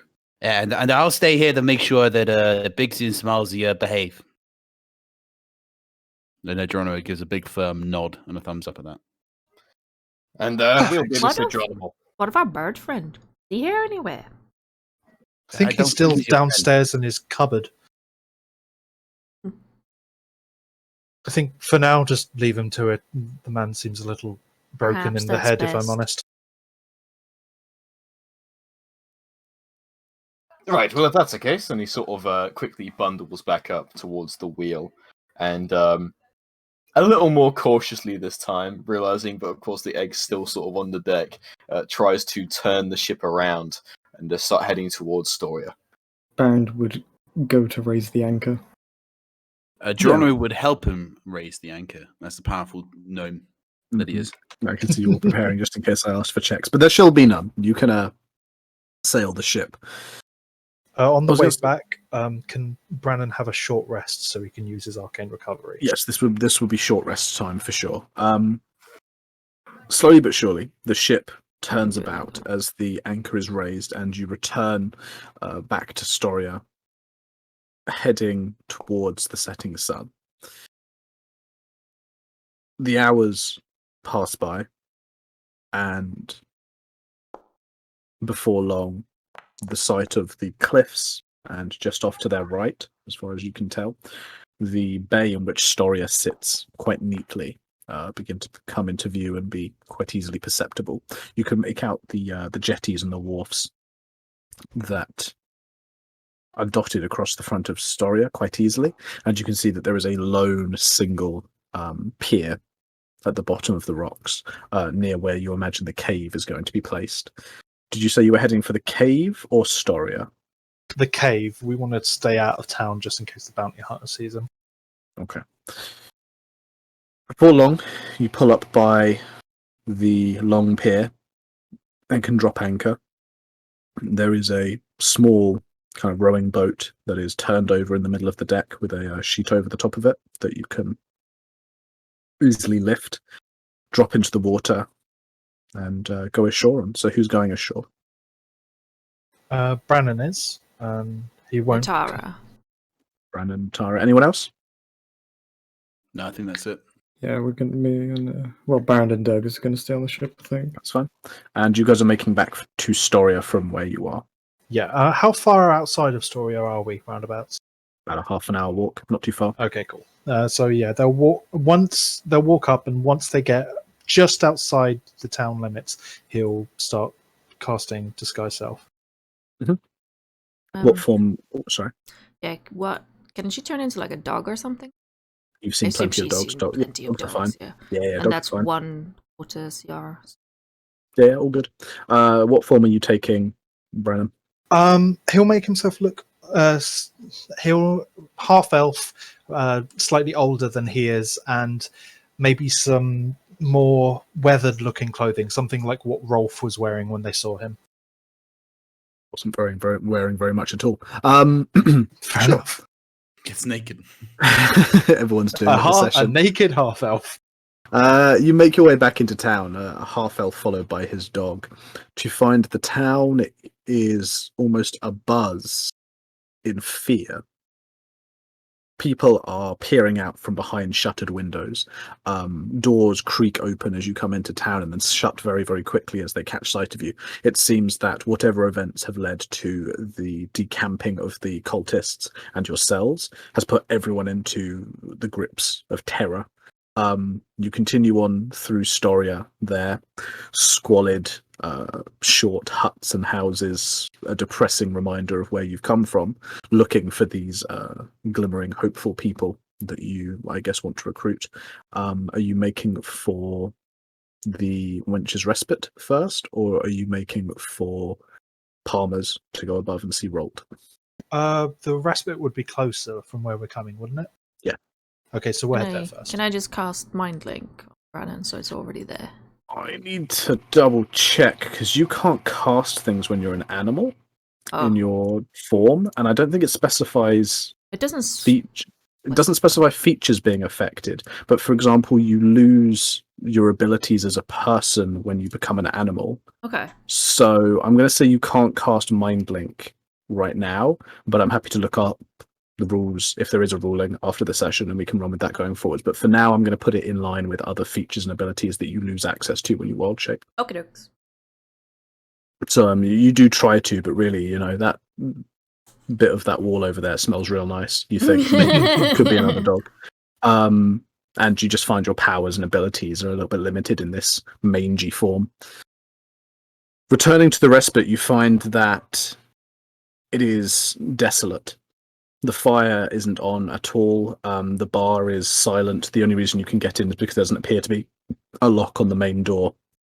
In fact, as you push it open, the door creaks, and in the gloom, you can make out a silhouette of a very short, probable gnome standing just behind the bar, probably on a stool or something, with what looks like a broom raised in the air. Get out! Get out! I'll whap you! Oh, hold on, just a minute. Just a minute. Let's just take a breather. I know I look different, but it's Brannon. We met before. I was with the group that you hired. What? For the disappearing adventurers. You tried to get us to help. Give me a persuasion. I will in just a moment. Can you roll that for me? My computer's been a bit weird. Yeah, of course I can. A persuasion from you. That would be a 10. Okay. There is a pause before she says, No, don't think I recognise you. Definitely didn't hire a half-elf and his dog. No, I know I look different. I know I do. I can prove it if you wish. I think I've got some things on here that you might recognise. There was 5 of us in total: a dwarf, a tall, angry-looking man, the small gnome, the lady, and obviously me. But I was human before. There's a pause as you can hear her audible breathing before the shape of the broom slowly lowers. Okay. Maybe it is you. What are you doing back here? We came, well, for one, to check in on you. I imagine, especially now that we've been through town, that some things have changed. I'm sorry about changing the form, but do you remember that man we talked to that we were worried was going to attack us? We didn't want him knowing where we were. She seems to be waiting in silence. Look, we've got a ship. We're leaving town. We've got a lot of things to do, but you seemed like a relatively friendly fellow, and we wanted to check whether or not you wanted to maybe come with, because especially with how things are going here, you might want to get out of town. No, I don't want to leave. No, this is everything. This is my business, my livelihood. Everything in my life is here. That's fine. It was an offer. It wasn't meaning to push either way. The headsman's gone, and so are some of those people that made up his gangs. We will likely hold a new election soon. Just don't cause any more trouble. If you're going, stay away. Fine. All I will say is we found some things in a cave down to the south, and the headsman himself seems to have been involved, that tiefling that was with him. Let's just say not trusting them would be a good idea. If he comes back, the tiefling probably won't be an issue anymore. That is... Just please. Fine. And he slowly starts backing out and just says, goodbye, fine, I will leave you be, and closes the door behind him. Tara is obviously. It's absolutely fine. On to Rolt next. Yeah. Yeah, moving up through the village, as I said, there is just more of this fear and anxiety that's almost palpable in the air as eyes watch you very, very closely, clearly concerned with where you're going or what you're doing, though no one makes any kind of move to stop you or find out what's going on. Returning to Palmer's, you see that he has flicked round the closed sign and the door looks actually boarded up, not just locked, though the stairs up to Rolt's are quite open. Making your way up and rapping on the door, you hear the scraping of furniture inside. Then from behind, yeah. Rolt, is that you? It's Brannon. Before you look out, I will look different, but we met before. Brannon.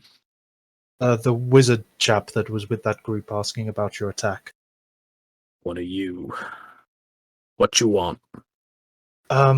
Well, we were wondering whether or not you wanted to leave town. You seemed to not really appreciate being here. There's another scraping of furniture as you hear maybe like a chair or a stool be pulled away from the door.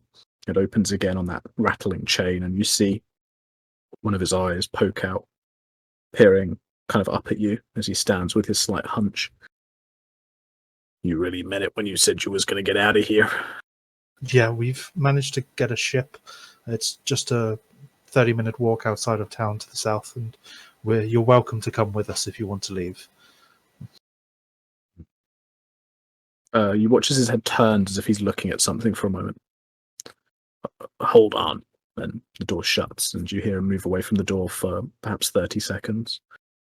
Before he comes back, the door opens after unlatching, revealing his full form. He's thrown on a kind of thicker leather apron over his ragtag kind of tunic and breeches. Around his midriff, there is a long half-down belt, in the loops of which there are a number of different tools, hammers, saws, like pliers, things like that, tools of his trade as a handyman. I told you I'd go if there was the opportunity, but do you mind if I make a little request? Sure. What's the request? I mentioned a girl. Remember? Vaguely. Could you remind me?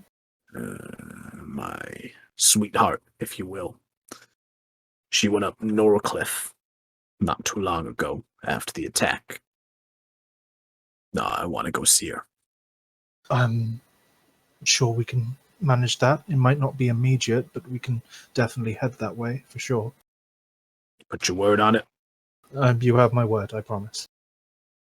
He nods his head. His yellow and green eye narrowing as he thinks about it for a moment. Then he reaches out with one of his paws to shake your hand. Brandon will take his back and give it a firm shake. You got yourself a carpenter. Let's go. I want to get the fuck out of here. Probably a good idea. I've seen the town is a little falling to shreds. Brandon will then immediately start making his way down the stairs. Yeah, he follows behind and then peers down. Oh, you got a dog? Oh, that's actually Natara. Natara's gonna What? look up to him and like wink her eye at him. Your dog's got a tick. It's got a funny eye. Wait, you named the dog? You named the dog after the girl? No, that is the girl. Don't draw too much attention. It's we had a bit of a person following us before, hence why I look like a half elf and she looks like a dog. The dog He nods his head slowly, then sees the dog nodding and nods his head again, and then reaches down as if almost instinctively to try and pet you, and then stops and goes, "Good dog," and then continues down the stairs after you, Brandon. And yeah, he'll immediately start heading towards the south of town, and if no one stops him, carrying on straight down, not stopping at all. Give me a perception check, both of you. Natara, you can do so with advantage because of dog. I'm dog. Indeed. I roll 24. Yeah, 24 I and a rolled 16. 16. Yeah, you can both pick this out. As you make your way back through town, there is still kind of no challenge to you, and additionally no one kind of comes out to greet you or do anything. You are really left to just wander through what seems to now be a ghost town. As you get down to the shore and you begin to follow the track that's going to take you south towards the caves and the jetty that will allow you back onto your ship, you do notice sitting out on one of the kind of piers in Storia, there is a number of boxes that are stacked high, old cargo. Nothing really to notice there. But by the side of them, tucked away in that kind of unobtrusive way that actually is, far more secretive than anyone actively trying to hide, you see the very obvious shape of Reginald sitting, waiting by the water. And as you see him, just a single great paw of his hand is just raised, and there's a gentle wave back at you. And then he folds his hands over his stomach. Natara's gonna growl a little bit. He's a little ways away. He doesn't seem to respond to your growl or anything, but you definitely saw him, and he definitely saw you as he sits out on a pier. Let's just move on. He may not have realized. Well, he definitely wouldn't have realized who we are. You continue back towards the jetty, make your way along the path. Rolt is a little bit slower. He still carries a limp, and you can still see in those sections where his fur was all the way down to his skin. It started to grow back, but it's very thin, it's very low, it's still very bristly. He still looks quite injured from his ordeal with the gang that had attacked him before. Though you are able to make your way back to the small boat unobstructed, and eventually you can row your way back out to your ship, where clambering back on board is but a breeze if the others were to help. Hands going out, ropes going down. Geronimo doesn't help. Geronimo stands on the side and kind of like greets people, going like, "Hey, welcome to the ship. It hasn't got a name yet, but welcome." You just call me it.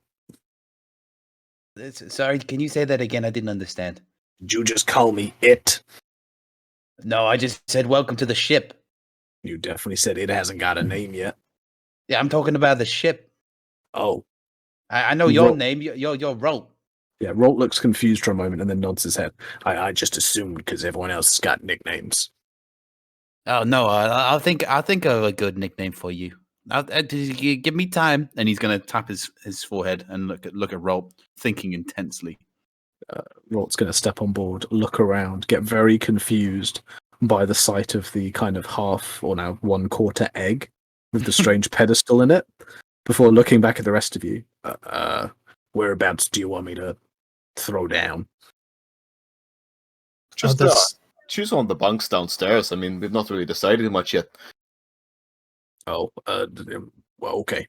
Good to see you all again. I'm gonna go get some sleep. Then, very awkwardly and clearly quite uncomfortable with the situation, despite obviously quite willingly being here, he kind of makes his way forwards, then back, as if he's not sure where to go, and then he spots the ladder going down, and he makes for that. Just before Brandon actually climbs up, he will look at the side, hearing over the comment about no name. Does this ship have a name painted on the side? It does actually. Ah. Do you speak Draconic? No, I don't. And you have no idea what it says. Okay. Does anyone speak Draconic? That's the question. I don't No. think so. Nope. That's a resounding no. Time You to just says- rename the ship. You see some weird runes painted in white paint on the side. I miss Could be anything. He'll climb up and he'll turn to Geronimo. It's actually got a name, but I can't read it. So- Let me check. I can read a lot of things. And Geronimo's going to like peer around the side. Now he's going to look at this Draconic. And what would you say if it was like a bunch of shit put together? It would kind of look like. What Like does if, it like- kind of look like? Yeah, as in like like ignore the language, just like the symbols in any sort of script, like dwarvish or common script. What would it look Ooh. like? Fizzlepot Hang on, give me the Fizzlepot's revenge. yeah. Give me the languages you do speak, because I'll go with the closest language you have. Okay, let's have a look. So, where do I find that? That's languages. I have. Is it going to show me? It doesn't show me. It should be on your front the front page. page. It should I have. okay. I can speak, read, and write Common and Gnomish. And what can you just read? I can read. It will dwarf. Gnomish uses Dwarvish script. Okay, so So- we're counting Dwarvish like that. Okay. Dwarvish is probably the closest, and from what you can tell, it says in Dwarvish, it says "Worquamado Agiles." Sorry, what? Workamado Agiles. Yeah. What does that mean? Oh, I don't know what that means. What does that mean? Okay, Geronimo goes, Workamado Gurgiles. What was it? Sorry again. Workamado Agiles. Agiles. Workamado Agiles. Hey, so Bigsy, what does that mean? Workamado Agiles. Means a lot of shite, is what it means. Natara has turned back into herself and is also climbing back up the ship. She can read, by the way, Abyssal Druid. She doesn't recognize. Did you say you can do Abyssal? Abyssal using this infernal script. So that, Yeah. Abyssal will give you a slightly different meaning if you want to have a broken version of what it means. Yeah, go for Okay. Let me just get the Abyssal version up. Is it like some work hard, play harder or something? it. Yeah, that's exactly what it. That's exactly what it Live, says. laugh, love. How did you figure it out? Home. Home is where the heart is. Can Ashen break out of Superhell and just come and tell us the translation? He absolutely can't. Gvar Neha Dalan. There you go. Right. Okay. There you go. That's what Just it is in gonna- Abyssal. That's as far as you can tell. That's 100% what it translates to. What was And my it's- one again? I've got to go back to my notes. You piece of shit. Oh my god. turn it down. Oh no. Where are my notes? Listen, I'll get back to you as soon as I Let's find work the right hard. notes. With Bar Agiles. Ad- Yeah, bar. Yeah, that's it. What was it? Which Wujlar Oh, God. Agiles. Just yeah, something like that. Wujula Angeles. Okay. Hang on. It was Worquamado Agiles. Workamado. Okay. Yeah, Worquamado Agiles. Work hard. Play less. Play harder. Workamado. Okay. Geronimo's gonna look at this name and he's gonna tap his head. And he goes, I got it. It means Geronimo's Cutlass. There you go. That's the name. Natara climbing up saying, doesn't mean that. Well, what does it mean then? You tell me. I mean, it clearly says Geronimo's Cutlass. That's what it says. What did I don't I know. say again, The Alex? The Cutlass sounds like a good name, actually. Well, I'd like to learn the initial name first. I mean, it may be like, don't enter this boat unless you're cursed and you're dumb. And then we have to ditch that. I don't want to be, sort of like staying on a boat with a stupid name. It's a Well, bit think about it wild. this way: it was owned by an evil cult that wants to turn people into fish before. But So- they probably didn't name the boat. Well, we don't I'm just saying, do we want to associate with that and keep the name? We or could do just want to change paint it? over it and just name it something else. Well, Yeah, paint yeah. get rid of curses and evil. I mean, we don't know what this thing's done or where it's been or how many people have been tortured below deck. I mean, first off, I'd rather have a good night's sleep and make sure it's not haunted. And then second off, I mean, I don't want to name it unless we get attached and, it might blow up and die or something. Yeah, the boat's gonna die. Well, Yeah, if we well, do decide to change it, I will put my hat in for the Cutlass. I like that as a name. I like that too. Geronimo's Cutlass it is. That No, No, the Cutlass. The Cutlass. Okay, the Cutlass of Geronimo. No. Very, very small script underneath. So much you can't even read it. Okay. So it's the Cutlass of Geronimo. He says as he kind of leans towards Baron and says like of the Geronimo part. Baron just kind of nods to him very discreetly. Well, I mean, weren't you trying to hide Geronimo from the bounty hunter? Wouldn't that like be putting a big mark? By the way, we saw him on the pier. Yeah, actually, that's a good He point. We should waved to definitely us. Leave. Yeah. Oh god, we should definitely leave. I don't Oh, want he to be here. saw That guy us. scares me. Aye, well, if you're all done naming the boat, which you may or may not keep, let's pull up the anchor and shed Well, sail. we kind of, Brandon kind of made a promise. Right, that's a good point. I did say we might not do it straight away, but Rolf had one condition for coming. Which was? Do you remember him speaking about his girl in Norcliffe? He mentioned a girl, but I don't think it was particularly. Still, does he want to head there to, meet his Aye. mistress? Yeah, he wants to check on her, see if she's okay, which I think is fair. Aye, well, the mission takes, precedent right now. I mean, the longer we leave them, the more sort of people they'll be killing and kidnapping and generally doing evil things. No, I agree. I was just saying, well, are we heading to Farrick now? Like, that seems like it might be a bad idea. I'm What is going to that? say, I just want to put my foot in. I know I named the boat and everything, but I think an extra bit and point should be that I don't think alone we can take on an army of cultists. And maybe if we go to this Norcliffe place, we might Ro can maybe help find us a crew with more people. Yes, actually, that's a very good point.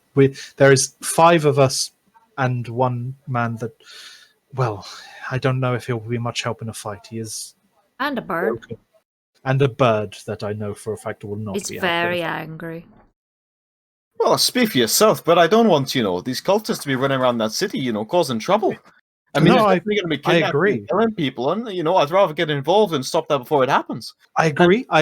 I'm just And saying. I know you may be cowards, and, be like, oh, we can't take it up, but I bloody can. How did we get on this boat again? We'll have that cultist in the hold.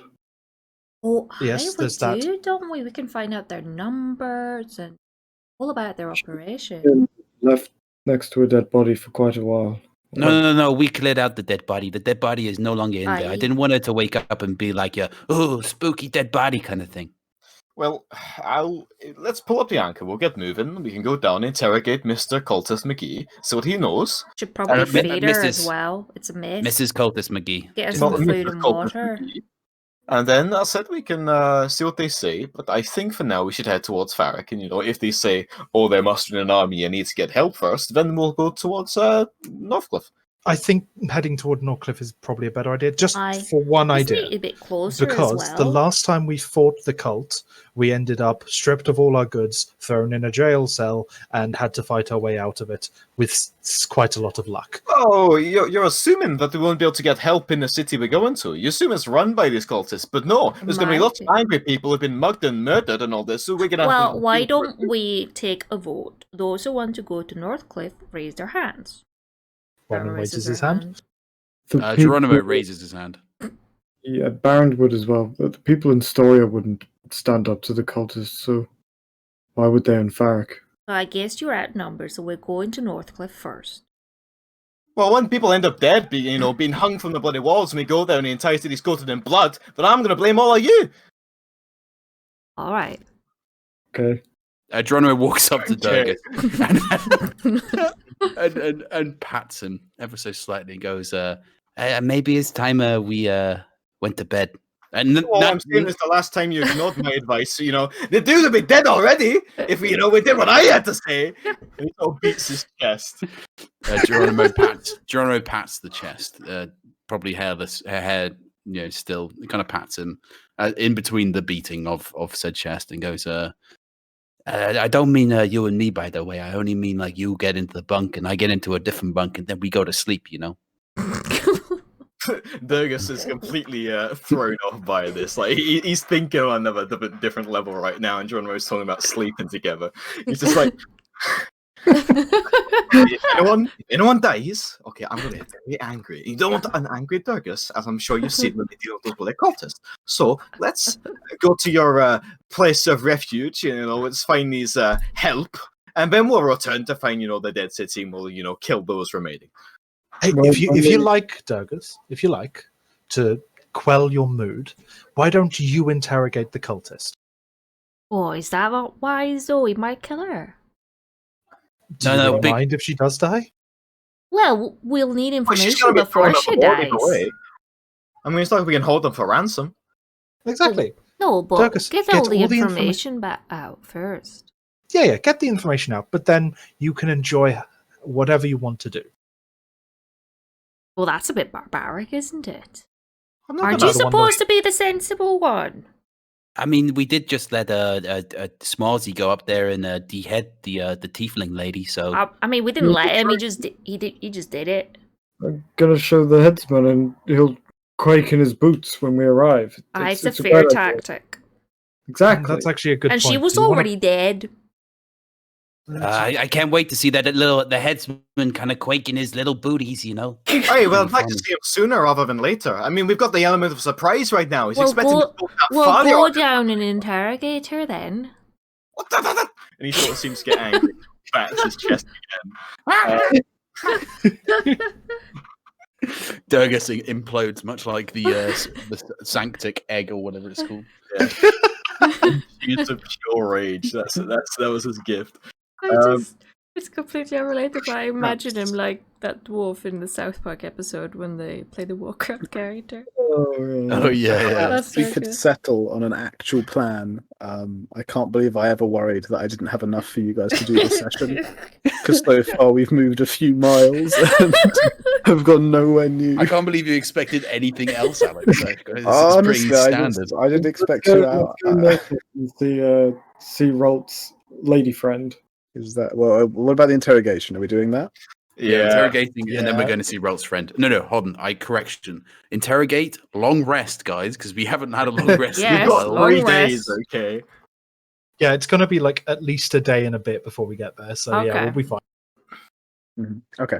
In which case we will very quickly do the interrogation. Then we'll probably take our break, and then we'll jump back with the travel to Northcliffe and so on. Cool. Awesome. Okay, so who's going below deck to talk to this cultist? Brandon will go, but probably not be involved, just kind of watching. Yeah, Bar- Natara as well. Geronimo's going to be watching the ship wheel because everyone else is fucked off. So Okay. Someone's Geronimo's gotta- staying on deck. Baron, I heard you. I heard you talking, but not what you said. He's gonna go down as well. Okay. Probably and- gonna try and do a good cop, bad cop, but it'll end up just being 2 bad cops. big cop, Bad small cop, cop. bad cop. Okay, so it's everyone Okay, but so Geronimo okay, who's going okay. down. Okay. So you make your way down, traveling, through the ladder, through the small crew area where you see Rolt is desperately trying to figure out how a hammock works. He's kind of spinning one way than the other. He clearly can't get himself very comfortable. It's mildly amusing to see. But you carry on down into the next room and stop by the grate that leads to the bilges. Peering inside, you cannot right now see the cultist that was dropped in there. Sort of coming up to the grate. Edoniras are pulled forwards his newly enchanted / artificed axe and give it a bit of a bash to sort of announce their presence.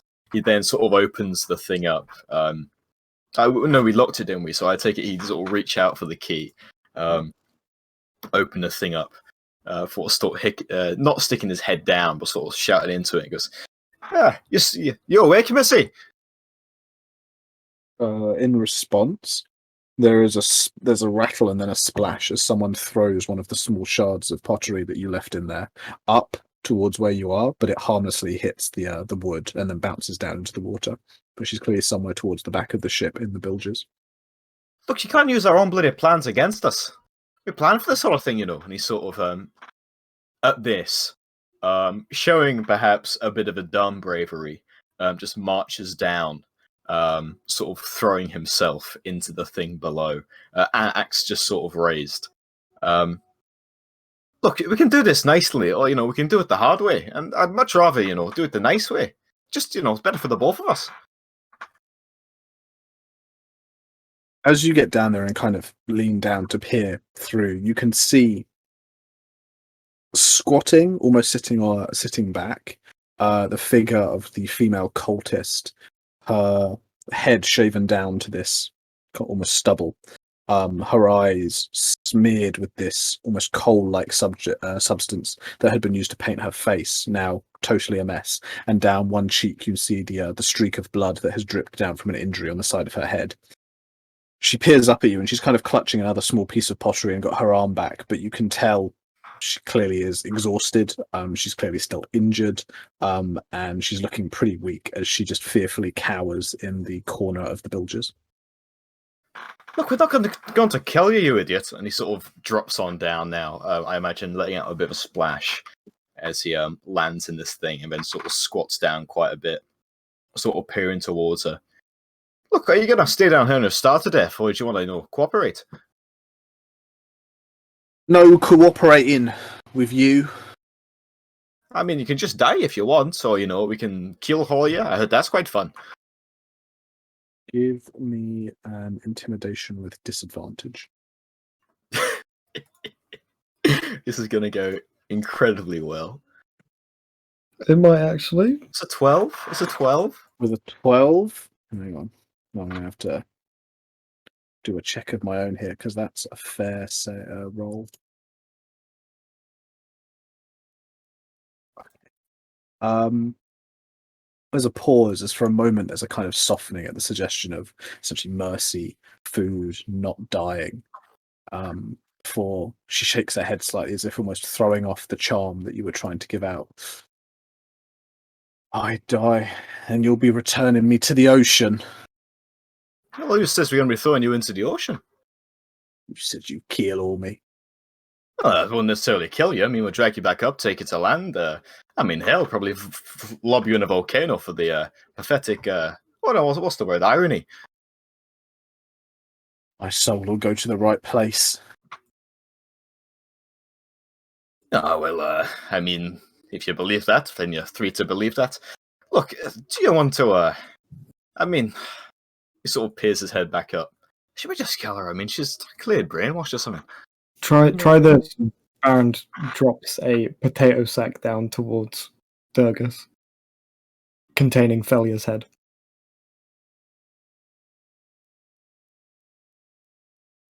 And Durgus sort of leans back up and, you're bloody evil. You might want to remind her that a worse thing. Well, I mean, she's like a crazy cultist type. I mean, then she should know there's worse things than dying. Just tell her that. She's probably the type who's willing to put her life on the line for, a cause and stuff. So I think we've got to be, nice to her. Well, wait, guys, are we the baddies? No, just soon. I'll be honest, if you're trying to get information out, I don't think torture is really the way to go. No, I'm just saying. It doesn't hurt to try. I mean, it's worked to me in the past.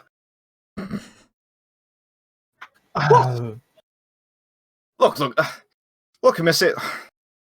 We don't want to, be mean or anything, but we might have to if you're not going to work with us. I mean, if you want proof, you can just look in the bag. Have me locked in the bilges. I am. Well, I'm sorry, but your commander did the same to us. It ain't nice, is it? I can tell you it's far better when you get up here and stretch your legs. And especially when you have to kill someone to get up here, either. Your nose where it didn't belong.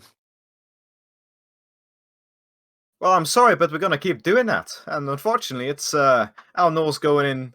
Oh, that sounds a bit weird. Tell us what you bloody know.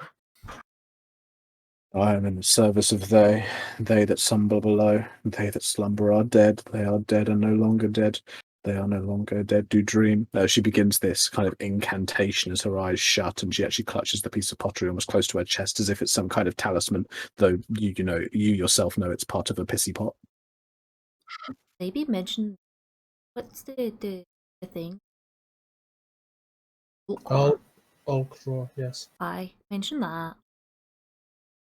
Hey, well, what does your Ultra want with Farrick? As you say the word Ulcraw, she shrieks out loud and hurls the pottery towards you.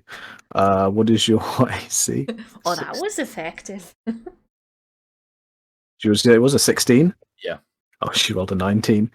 This piece of pottery glances off of your skull, kind of leaving a little cut where she hits you. Take a point of damage. As she strikes you with this piece of pottery quite hard and begins to almost growl as her hands clench into fists. You don't say his name! You haven't earned the right to say his name! Who's that? Okra! Natara says loudly. Okay. As you say that, she starts kind of shimmying as if trying to rush as quickly as she can towards you, Durgus, as if in a rage. You just hear the kind of splashing, but she only makes it about halfway there, kind of in the time it takes for you to recover and do something if you wish. Yeah, and he's going to sort of extend his axe in one hand and sort of push another hand forwards, almost like he's he's ready to sort of grab her head or something as she's shuffling forwards. He goes, "We'll bloody stop saying it if you tell us what you're going to do in Farrick."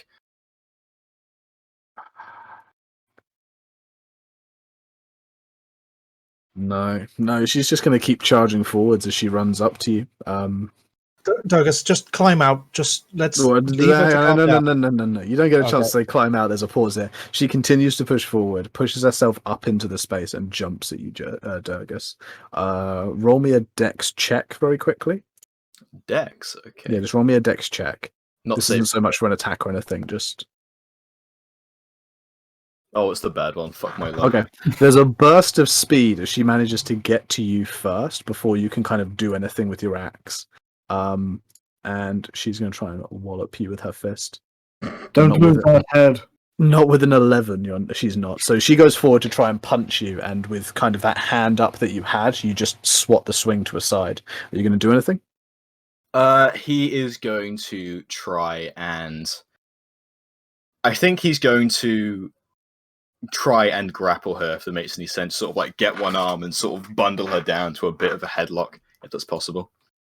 It's more of a restrain, so you've got to Or grapple then restrain. restrain. So yeah, you can do an athletics. 21. Nice. 21, that is better than their 15. So as she tries to kind of pull her way back, going for another swing, you manage to grab a hold of kind of one arm, using your foot to push her off balance as you keep a hold of her. She's going to try and swing at you again. Rolling that's pretty bad.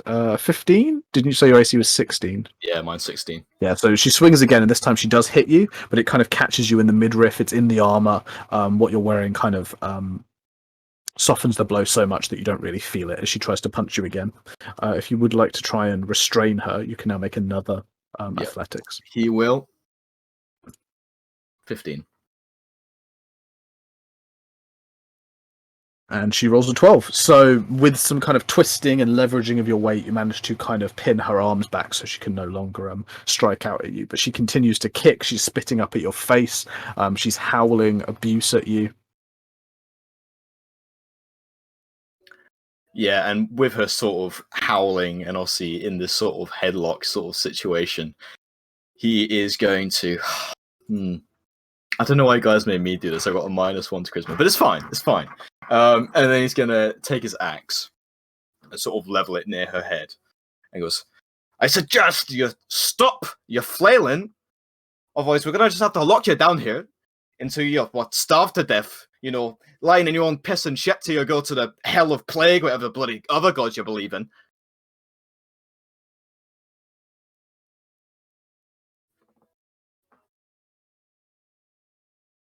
She spits in your face.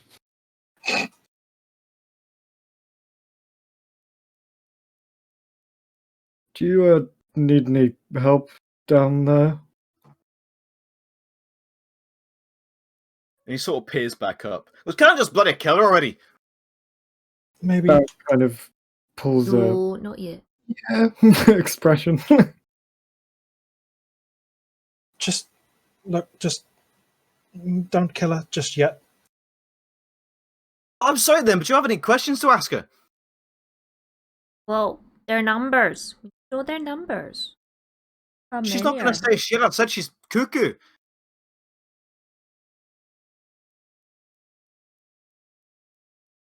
Just smack her in the head and we'll try when she's spent a day or two without food. Aye. And he grunts as he, obviously, with one hand around her neck, raises his hand axe name just to sort of smack it on her head and try and knock her unconscious. Make an attack with advantage.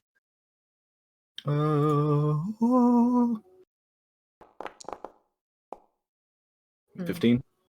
Yeah, and the minimum damage you do will be enough to knock her. So there is a kind of conking sound as the hilt of the axe comes down, knocks against the side of her head, and she goes very, very limp in your arms.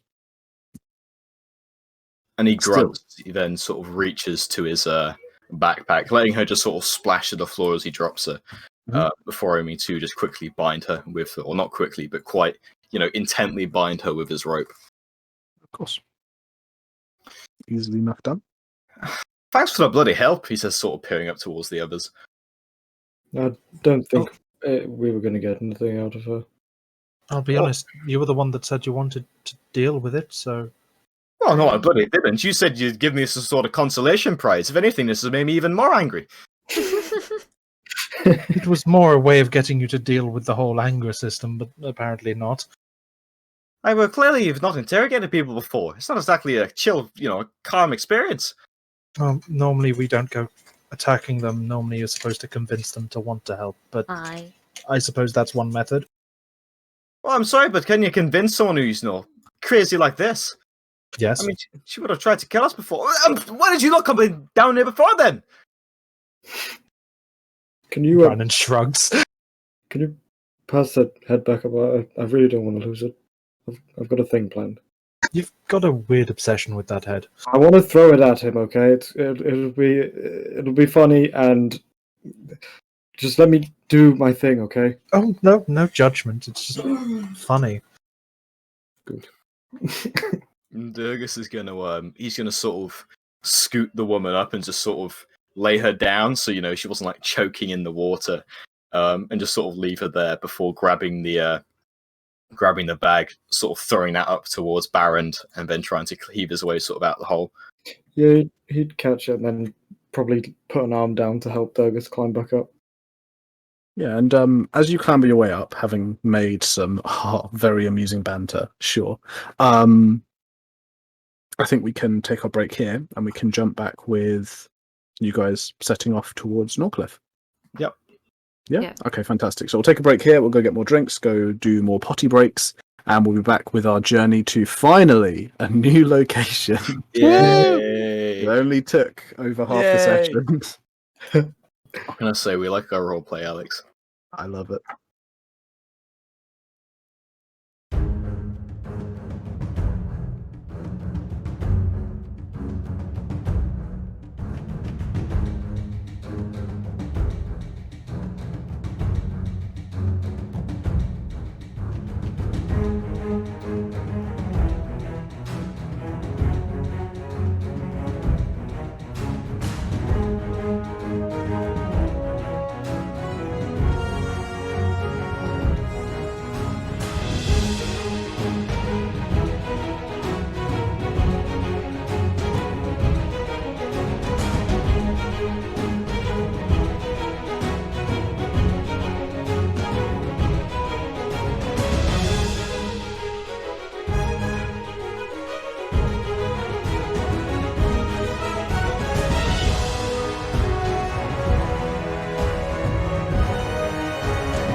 And we are back with Pact of the GM, ready to travel to somewhere actually new. I know I'm as excited as all of you probably are.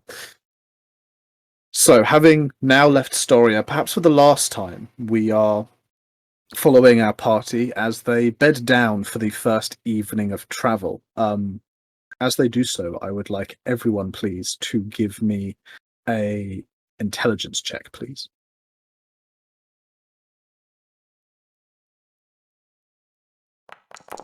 Ability. Yeah, just an ability check. It's not a save.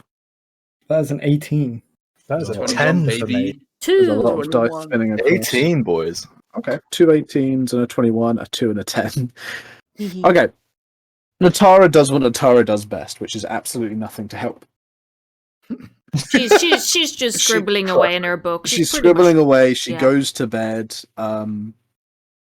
She's chilling out. The rest of you take the time to figure out how you can set up the ship to sail through the night. Kind of just get everything ready so you can just leave someone at the helm.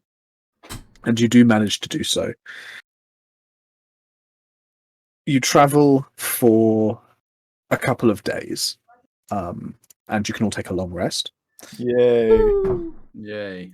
Yay. The sun rises in the east, sets in the west, and the journey is pretty fair. The wind hitting onto Midden Fair are quite temperate. There isn't anything really like storms. And this time of year, you enjoy fairly good weather that allows you to sit out on deck. You can take in quite beautiful sights. Off to the east, you briefly, when the cloud cover is really far away, catch a sight of some of the peaks over towards Badgerton and Houndford. And slowly but surely, you make your way north up the coast of Midden Fair towards Norcliffe. Everybody, please give me a history check. Ooh.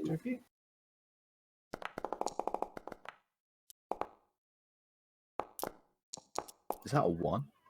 That's a nat one. Oh, but it's not the one we're using.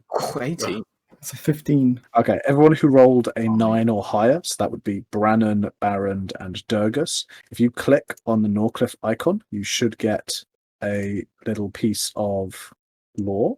It should pop up. If it doesn't, then I'm going to cry. It's not. It's No, not. never mind. I'll just cry.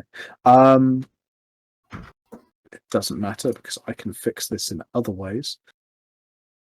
If I go to permissions, you should now be able to go and look at Norcliffe under the map journals in the journal entries. And there's a little bit of information there about Norcliffe that you would be aware of with its history, though none of it is really that important to be kind of read aloud or anything like that. It's just there for you to read if there's ever a point in which you'd like to know. Norcliffe, however, appears up out of the kind of mire and marsh that surrounds it in these fairly low plains that lead off down towards the sea, that run off from the mountains further towards Merin. A palisade surrounds the fairly squat little village, and some very long, mostly stone, though some with wood jetties, stretch out into the water quite far, suggesting this place used to be home to quite the shipping industry, though clearly it hasn't seen that for a very long time. A majority of the wooden extensions have either rotted away or been taken apart. There is clearly signs where buildings used to be built outside of the palisade, but they've since been taken down or collapsed. And a single lone cargo crane appears to be operational despite the structures or the superstructure in place, perhaps for 3 or 4. The woods have been mostly cleared away from the outside of Norcliffe, and the fields around it are just these kind of muddy patches of earth, not great for growing anything inside of. Inside of the walls, there is a kind of small expanse of fairly low squat buildings, very similar to the ones that Storia had, though slightly more well put together, slightly better looked after. Additionally, there is a small harbour office that appears to sit next to the cargo crane, and in the centre of the village, similar to Storia again, there is a kind of lone 2-story building flying quite proudly the Midden Flare flag as well as underneath it the flag of the Trade Charter, which, let's look at your backstories. I believe Geronimo, Brannon, and Natara would all be aware of. The Trade Charter is basically a guild of merchants and bankers and essentially anybody in the kind of mercantile class that came together to form this kind of national consortium. They take very large government contracts on. They were the people who bankrolled a lot of the expansions to try and colonize this way eastwards, and they were the people who founded Norcliffe as a shipping and shipyard location some time ago, though it is now barely surviving. Pulling up close, you actually generate something of a small crowd who come out to see who you are, and with the expanse of these jetties, you're able to pull the ship all the way up and don't even need the rowboat. As you get close, a rope is thrown up for you to tie the ship up before a boarding plank is pushed up and lowered down for you to make your way off the ship. And waiting for you on the jetty side, there appears to be a fairly large orc dressed in fairly plain breeches, boots, and a white shirt, though the white is stained and faded. In one hand, he has a large pad of parchments, and in his other, he has a dip pen, which he dots very gently into a small pot of ink that's attached to the pad of parchment. When we pull into dock, Brandon will lay out. Have we got like a gangplank or anything? There was one lowered for you. Yeah, they Okay, brought them perfect. up. And yeah, he'll head down towards the orc. Hello! Not often we see the sea serpent at dock, but you don't look like its owners. No, recent acquirers. We bought it on. They wanted to upgrade, as it were. Headsman must have come into some money. Very well. Cargo? Oh, not much. It's mainly just supplies for us. Yes, what supplies? General rations and the like. Nothing Grains? else than that. Not to my Cereals? knowledge. No, just literally Dried? just dried meat spreads, things like that. Yes, dried meats, breads. What else? Wines? Nope. Fresh water? Yes, I believe so. He seems to tick something off. Any spices? No. Slaves? No. Precious metals? Nope. Livestock? He pauses at that, looks back, and goes, depending on your definition, but no. Geronimo shrugs at Brandon when he looks back. Wait, what do you mean depending on my definition? Livestock? Herding That's- animals? Oh, then no. Pasturing animals? No, we're fine. He nods his head very, very slowly. Very well. Building materials? Cut stone, uncut? No, I think this is going to take quite a while, and I'm going to say no to pretty Well- much everything. We're not a cargo ship. Yes. There's a soft sigh as he nods his head, and he goes down a very long list, just ticking things off again and again and again. The port fee is 5 gold pieces per day. Very well. Brandon will turn back, and out of a small pouch at his waist, he'll take out 5 gold coins and hand it over. I don't think we'll be here longer than a day, so this should do. You can pay by day or build up a tab. It doesn't matter. Oh, in Collect that when you case, we'll sort out later. He pockets the coins again. The orc nods his head, quite happy with the business, before saying, "So, who are you new people?" We're the crewmen of the Cutlass. Geronimo nods assuredly. What? Yeah, we haven't gotten to change the name of the sea serpent, as you called her, yet. Oh, well, fair enough. Cutlass, it's a fair name. He shrugs slightly as if changing the name means very, very little to him. New owners. Remarkable. Nonetheless, make your way in. I guess that Polina would probably want to see you. I'm sure Oh. you could give us some gold. Polina? Who's Polina? Runs full of grog. The fill of grog? It's the tavern. Ah, Oh, the that way. tavern. I assume you want a drink. You look like you've been at sea for a day, maybe. Yes, about that. We're also popping in to see someone. He turns back, looks at Geronimo and the others, and goes, "What was her name again? Rolt's other half." I don't Rolt is going to know. poke his head out from behind, having got very excited about the fact that you've turned up in Norcliffe far sooner than you even promised. Her name was Raylith. Ah, yes, a Raylith. Do you know of her? He says to the elk. Raylith? She's working up at Paul's. Yeah, she's up there. Helps with the cooking, I think. Some of the cleaning. Nice enough girl. Brandon turns back to Rolt and goes, "Why don't you head up there now? Go say hello. We'll come up and meet you later."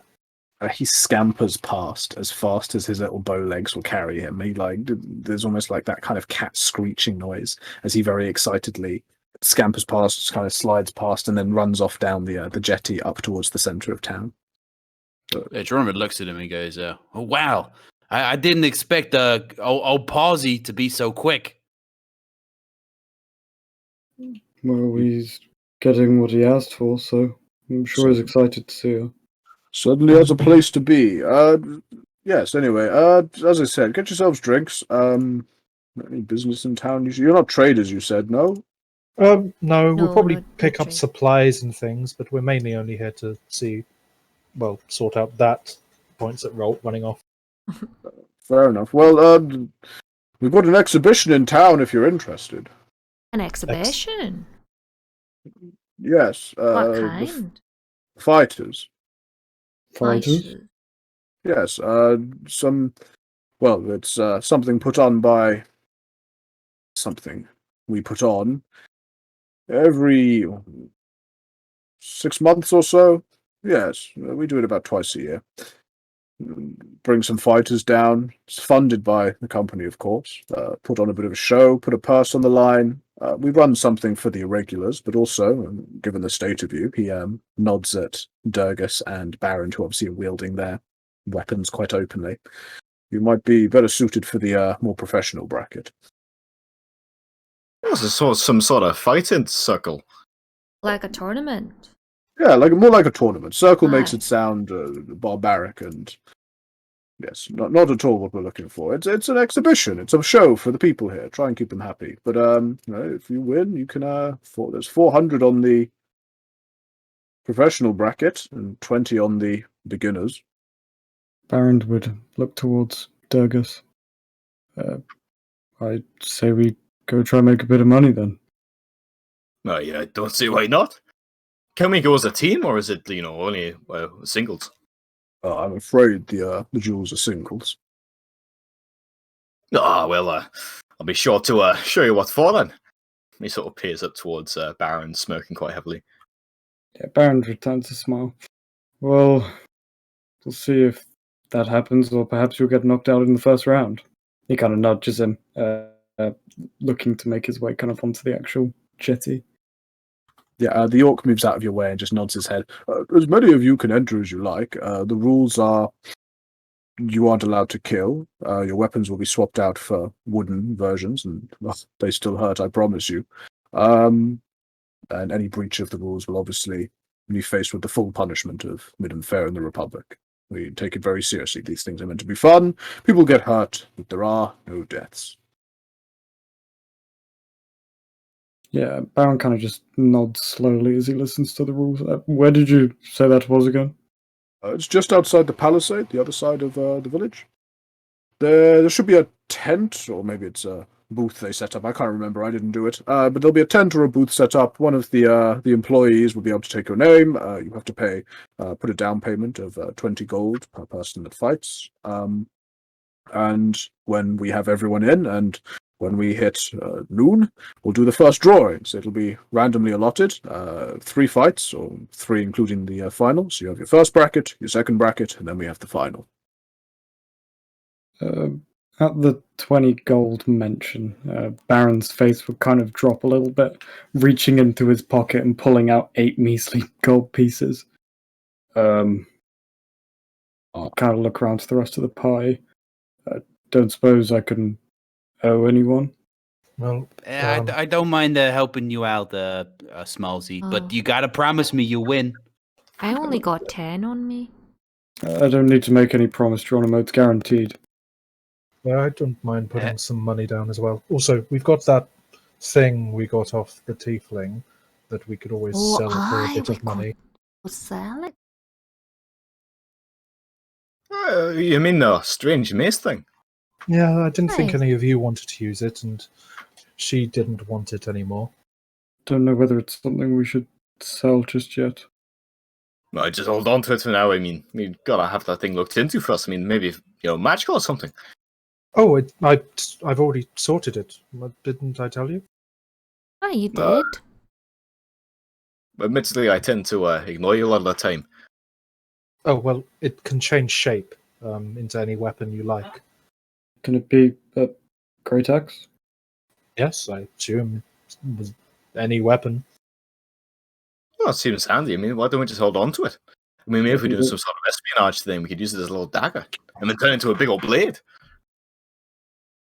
I'm sure, yeah. It's up to you. I was just saying as a suggestion.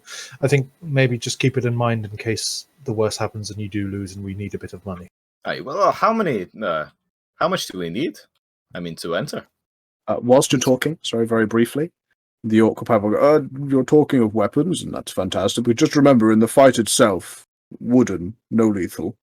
Oh, no, we're talking about making money. Don't worry. That's Fantastic. Yeah. Oh, by the way, where you said for the tab for paying up when we leave, would we find you here or where? No, my office is, he points at the large building that's attached to the side of the crane. Harbour Master's office, right? That is, yes, the office of the Harbour Master, and I am the Harbour Master. I didn't catch your name, by the way. Gorgic. Gorgic, pleasure to meet you. And he sticks his hand out. You too. He reaches out and Brannon. shakes your hand. Brannon, fantastic. Are you the captain of the vessel? No, I believe that's our dwarf friend up there. Oh, and you are? Oh, yeah, Durgus. He sort of Durgus. Delightful. Of what clan? Oh, of Clan Barley Brew. Can't say we've worked with them before, but fantastic to meet you. Oh, yeah, good to meet you too, Orc Man. Gorgic. Gorgic. Anyway. Geronimo swaggers through at this point as people are introducing themselves. He kind of like almost barges through the legs of those in front of him, and he kind of like he extends a hand out towards Gorg and goes, "A pleasure to meet you. My name's Toast McGee. Nice. Toast McGee. Nice to meet you." Nice to meet you. Toast McGee. That's the truth. That's my name. Don't be spreading it around. It doesn't need to go places. He definitely looks like he doesn't believe you. Natara just like stares flatly at Geronimo. Geronimo doesn't see. He's too transfixed on Gorgic at the minute. Anyway, see ya. And he kind of just like darts between Gorgic's legs and tries to go to the other side. Could he be Well, any more honest? Gorgic has no desire to stop you, and you can leave quite freely. He just nods at Natara. Yes, your friend seems... He's a bit special. To pay no notion to him. Keeps to himself at sea, doesn't talk to people. Aye. Bit soft in the head. Aye, exactly. Hence the word special. Brandon has a PTSD flashbacks to Geronimo trying to talk to him constantly whilst on the sea.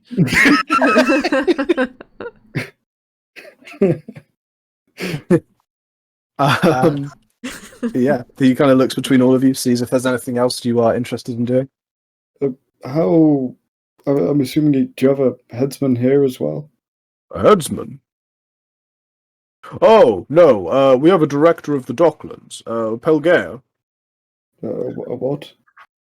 Pelgea? He's the director of the Docklands. He runs this town. It's technically in the possession of the company. Okay, yes, the company. I'm assuming he's in the large building over there, and Bang would point to the big 2-story building. Yes, that would be the office for the director of the Docklands. His working station is below that, and then he has his accommodation on the floor above. A fantastic fellow. I get on well with the director. And do you have any sort of, religious establishment here? Religious? The Charter takes something of a passive stance when it comes to faiths. We choose not to endorse any particular religion or cult, and therefore it was decided upon establishment of the, village here, that we would not put down any particular places of worship officially. Some people choose to establish shrines and build such things in their homes, but the village itself has nothing publicly. On a more unofficial level, then, do you have any, sort of religious folk who go around wearing something like this? And he sort of reaches down and pulls forwards the piece of string. I think it's a bit of like ship cork or something on it. It is the one we found. He takes a look at it, reaches out to kind of grab it, looks it over once, frowns for a moment. I can't say I do. Seems to be some kind of token from the sea. No. You haven't had any news from Storia lately, have you? No.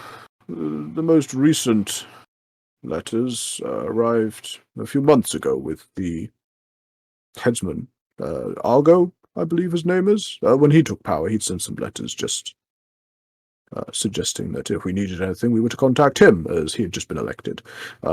We saw him a little after that. He was on, the very ship you're on.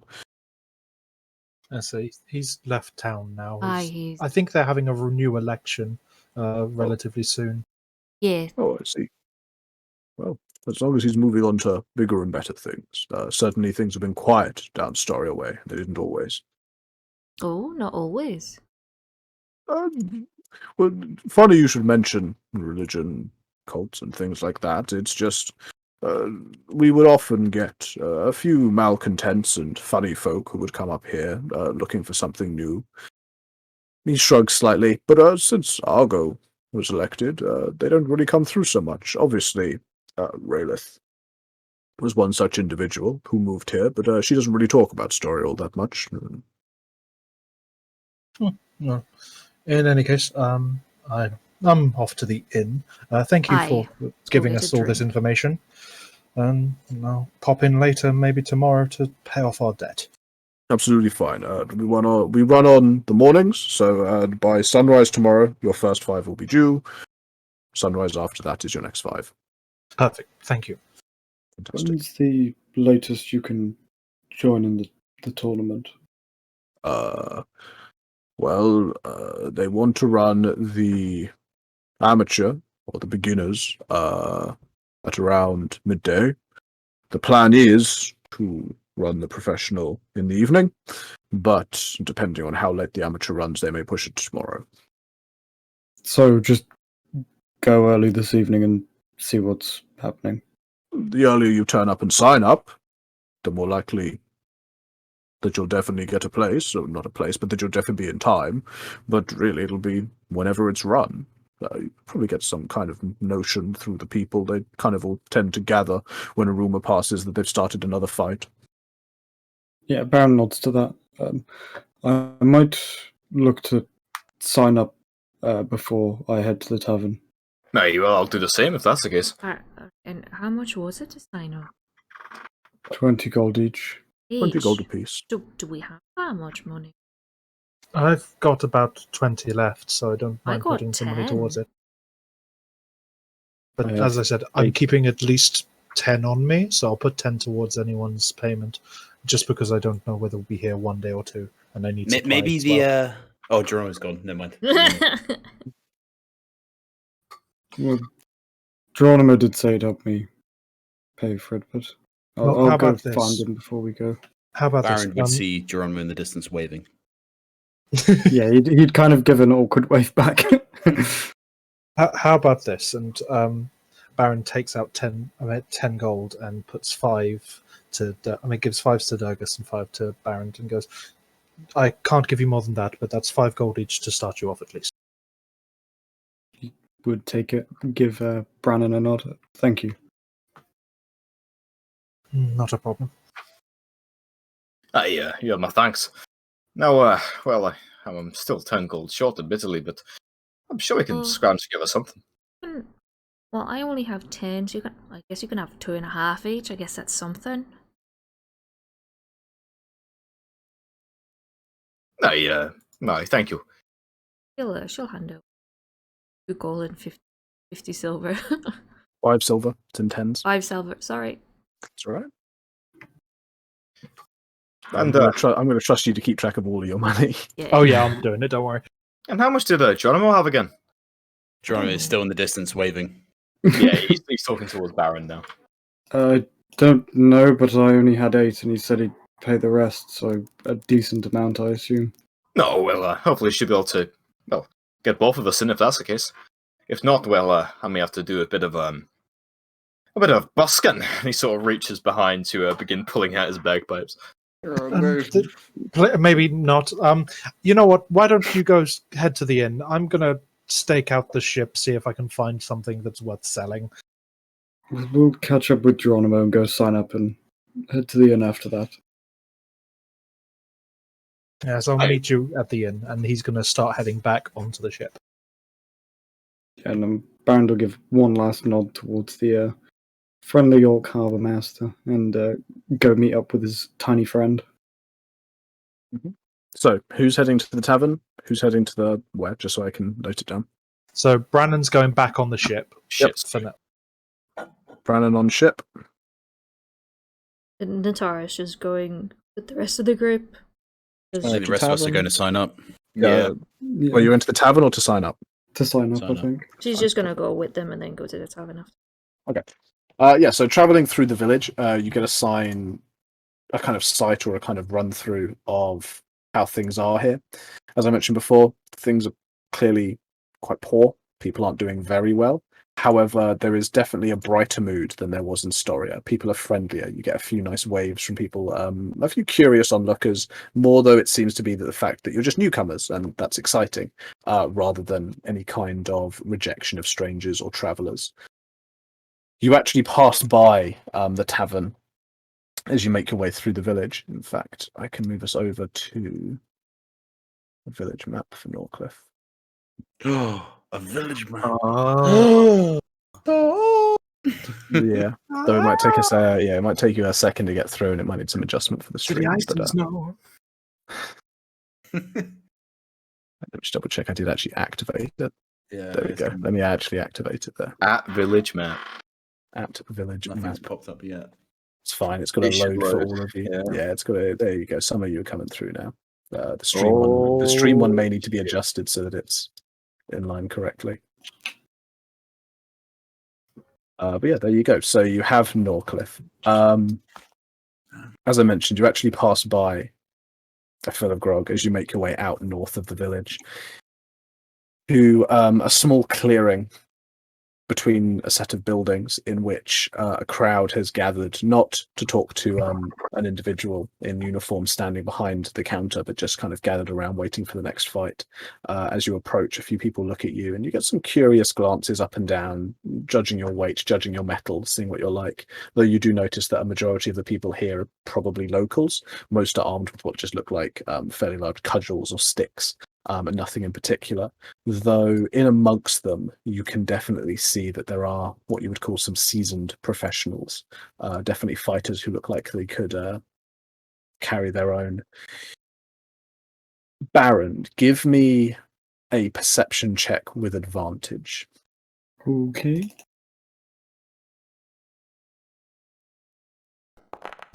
That is an 11. An 11? An 11 will do it. This was not a difficult thing to spot. Standing, or sitting even, at the back of this crowd, at first difficult to see because they are sat down and behind people, but with the movement of people naturally and eventually the shifting, you do catch sight of a figure that immediately makes your blood run just a little bit colder. Sat down with a fairly large mace across their knees and a little buckler on one arm, you see this hulking, furry figure, taller and broader than you are, wearing these kind of raggedy leather and fur clothes that seem to create that kind of natural cushioning that is the form of light armor, and with a long cloak thick with mud and with travel thrown over his back is a large bugbear.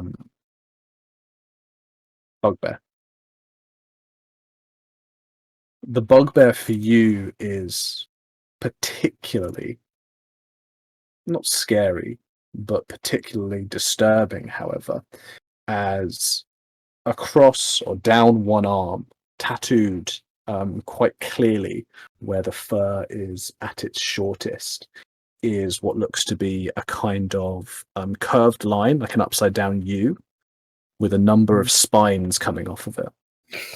The symbol of the Thornbacks. Is it someone he'd specifically recognize? Or This is it this individual you don't recognize specifically, but with what you've seen on their arm and with what they are, this can be nothing other than a Thornback. Baron walking through the crowd? I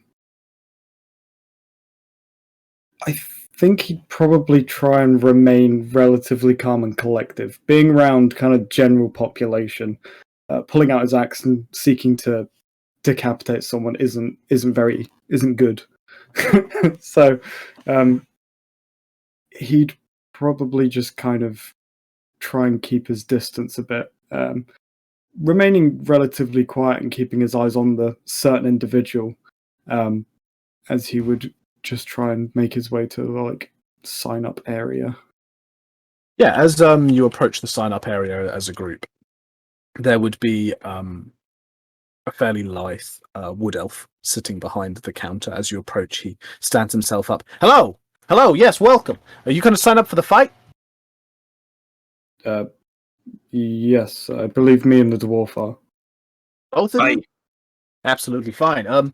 That'll be 20 gold apiece. Hang on one moment. And ruffles through some papers, pulls out a couple of sheets. There's very basic details. It's like name, have they paid, weapon taken.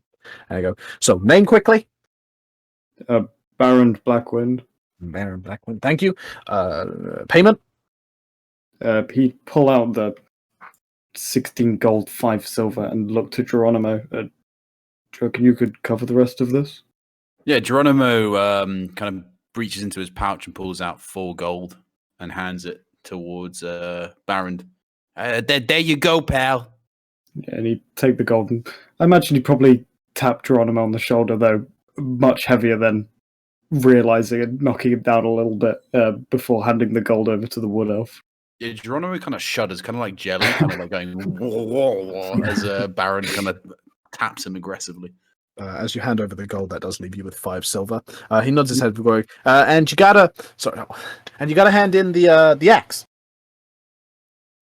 And I'll get it back afterwards, right? Of course, with the once you hand in the wooden. He would slowly place it on the desk, looking once again over to see whether the bugbear was nearby. But if it wasn't in kind of any view that he was going to come up behind him and bonk him on the head, he would just hand the axe over.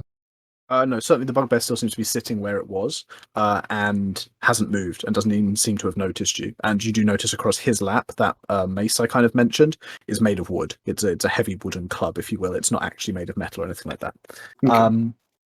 He takes the axe and places it behind him in a small chest that is opened very briefly. The axe is placed in. Inside you can see a large number of weapons. It's closed. He goes back to the sheet and writes very quickly in two-handed axe. Writes in a quick series of numbers afterwards that just seems like a code, and then folds up the piece of paper and places it with a number of other pieces of parchment. Fantastic. So we'll get you put in bracket here. Hang on one moment. He grabs a piece of wood, which he scratches the number 6 on, and hands it over to you. Your number comes up. That's your bracket. Okay. Thank you. Not a problem. We should be having the beginners first, so unless you want to watch those fights, You probably won't be needed until after dinner. We've just come back traveling, so some time to relax would do us all good, I think. Absolutely, absolutely. We'll probably start before sundown, but it'll be about that late. Yeah, you would nod. What about me? Of course, Master Dwarf. Can I get a name? Durgus Ballybu. Barley Brew. Don't know your clan. Sure, Durgus, Barley Brew. Okay. And your payment? Aye, well, and he sort of peers towards Geronimo. Could you lend a fella 4 gold, please? Yeah, absolutely, pal. Don't worry. Then he kind of would hand 4 gold now to Durgus. Yeah, and with that, with the now 20 gold exactly, he'd hand on over towards the boy. Right. Don't you have This 5 man- silvers as well? Man, This man, he's not a boy, would That's take where the the thought gold came and push it into the bucket along with the others before going. And your weapons, Durgus. Yeah, these 2 beauties. And he sort of takes see. out the 2 hand axes and hands them on over. He takes a look up and notices the scimitar and the longbow still on you. Well, and he sort of takes those and hands them over as well, as I generally forgot I had those. Which are you going to be fighting with? Ideally 2 things like the hand axe. I don't know if you do like mini clubs or something. If you prefer clubs, I can do them as clubs, but we've got kind of like one-sided. They're basically axes, but they're kind of lopsided clubs. Okay, well, You're I've welcome got to those, keep please. the others, but when you come for the fight, you're going to have to leave them here at the desk so that you can't use them. And you too, Oh. pal. And he points at Baron, who obviously has his javelins and stuff as well. So you're welcome to keep these weapons now, but when it comes to the fight, you're going to have to leave them to the side. Okay? That's fine. Not a problem. Okay. So he again takes the axes, notes down a number, writes 2 hand axes, places them in the chest, reaches down, grabs a little wooden chit, and hands over to you. This one has the number 7 scratched into it. Same I said to you, don't expect anything before sundown, really. After dinner, that's probably the best time. Aye, well, if that's the case, I think we should retire to the inn. Have a good night, and we'll see you back here for the brackets. And as you're kind of leaving, you notice him turn around. He grabs a couple of wooden slats that again have numbers on. You can see 6 and 7, and he slides them into kind of a metal pinboard that's been set up, clearly to allow them to put the different brackets in when they eventually generate them. And so you can, I was about to say tell you the names you can see, but no, they're numbers, so you have no idea who you could be fighting name-wise. Cool. Okay. Turning and making your way back into the village, there's some excitement that surrounds you. People are already looking. A few people seem to be passing what looks like perhaps their small change to each other, maybe taking bets. Maybe some of you are impressing. As you wander back into the village, you turn round the kind of top of the office for the director of Docklands and make your way over the plaza to a Fill of Grog, which is the fairly lively stone tavern that is sitting there. Even from outside, you can see the glow of a well-stocked hearth burning within. You can hear the sound of people cheering. And in fact, as you approach the door, there is a sudden rapturous round of applause.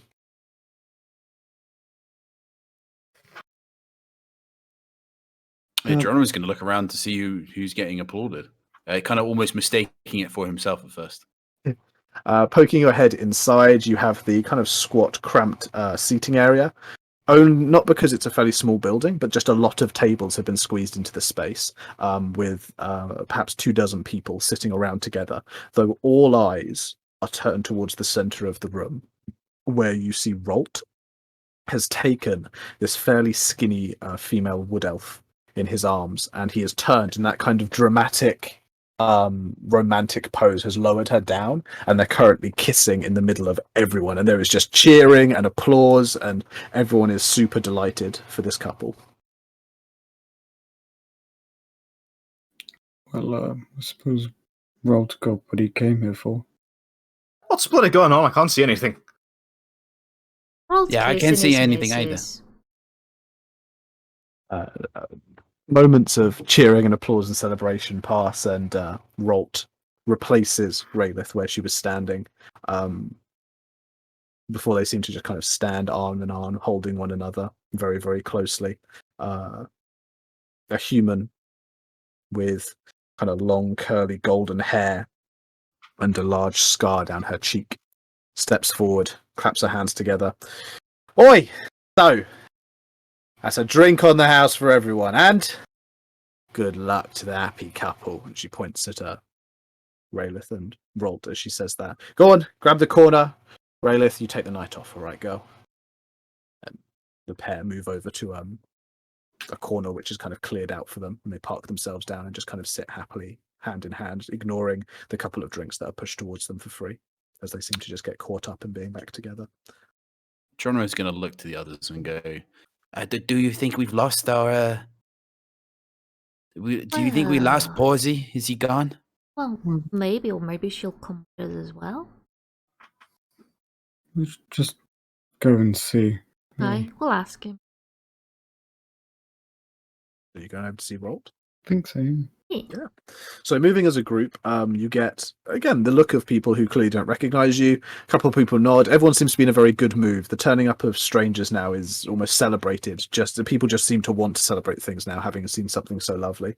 And one drink is handed towards you kind of as a party by someone who clearly seems to have ordered too many.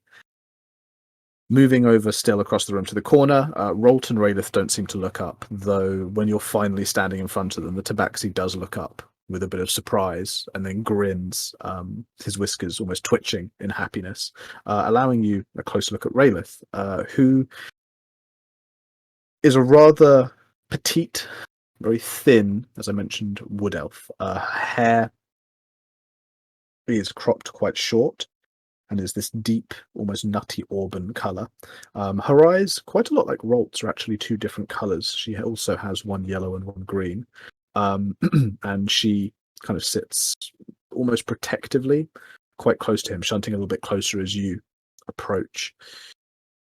Everyone with a passive perception of 12 or higher would also notice that on the underside of her left arm, there is a fairly large, kind of oval-shaped burn scar.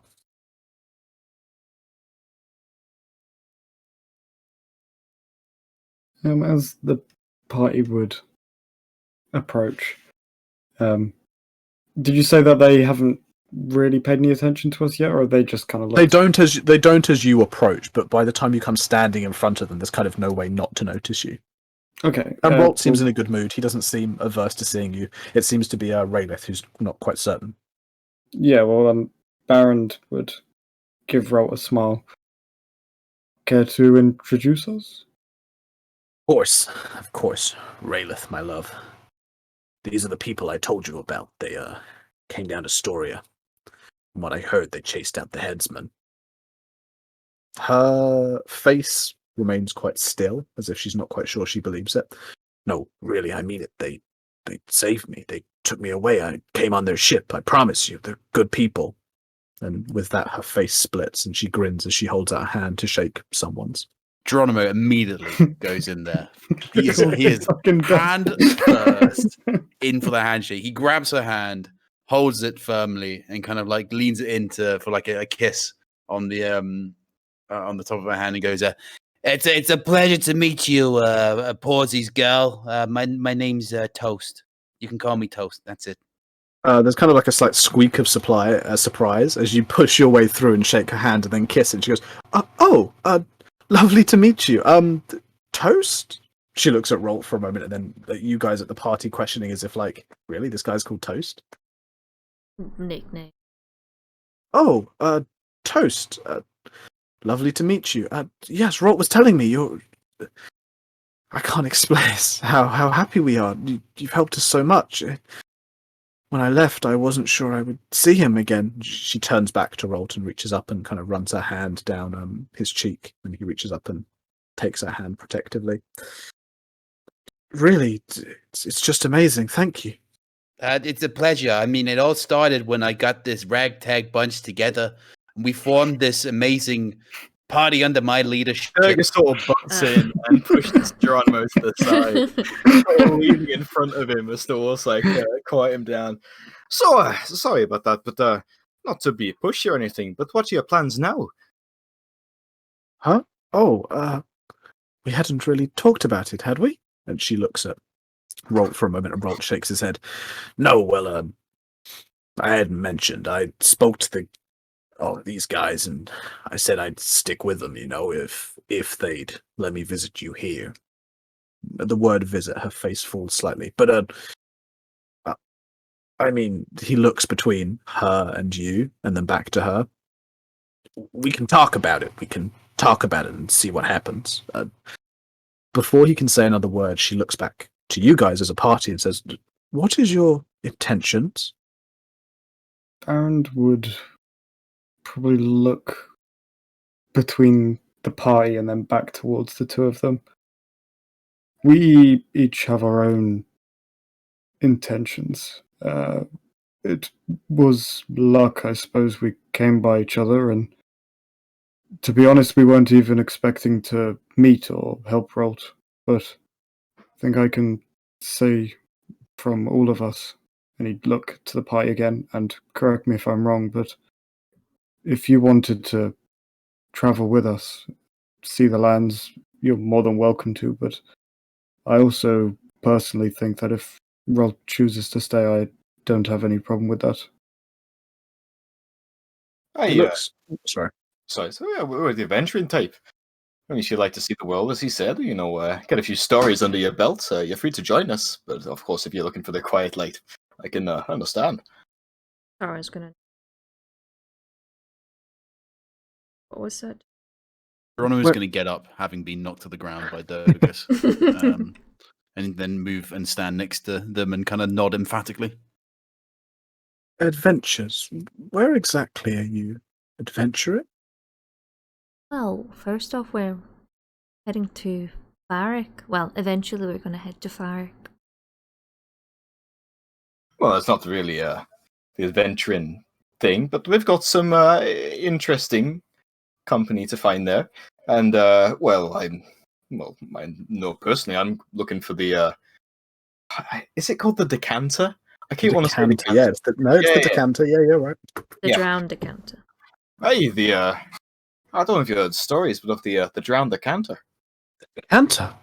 Of course I've heard the stories of that pirate, Skane. Hey, and of course his wish-giving abilities. As you've been talking, there is a little twinkle in her eye, that kind of that wanderlust, that desire to see something more.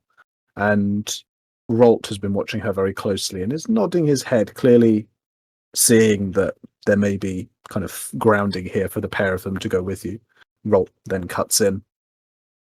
So, we might be tempted to come with you, but could you give us the night here, at least? Of course. Yes, we can. No. We don't have to pay until tomorrow sunset, wasn't that right? I believe it's in the morning, but we'll work it out.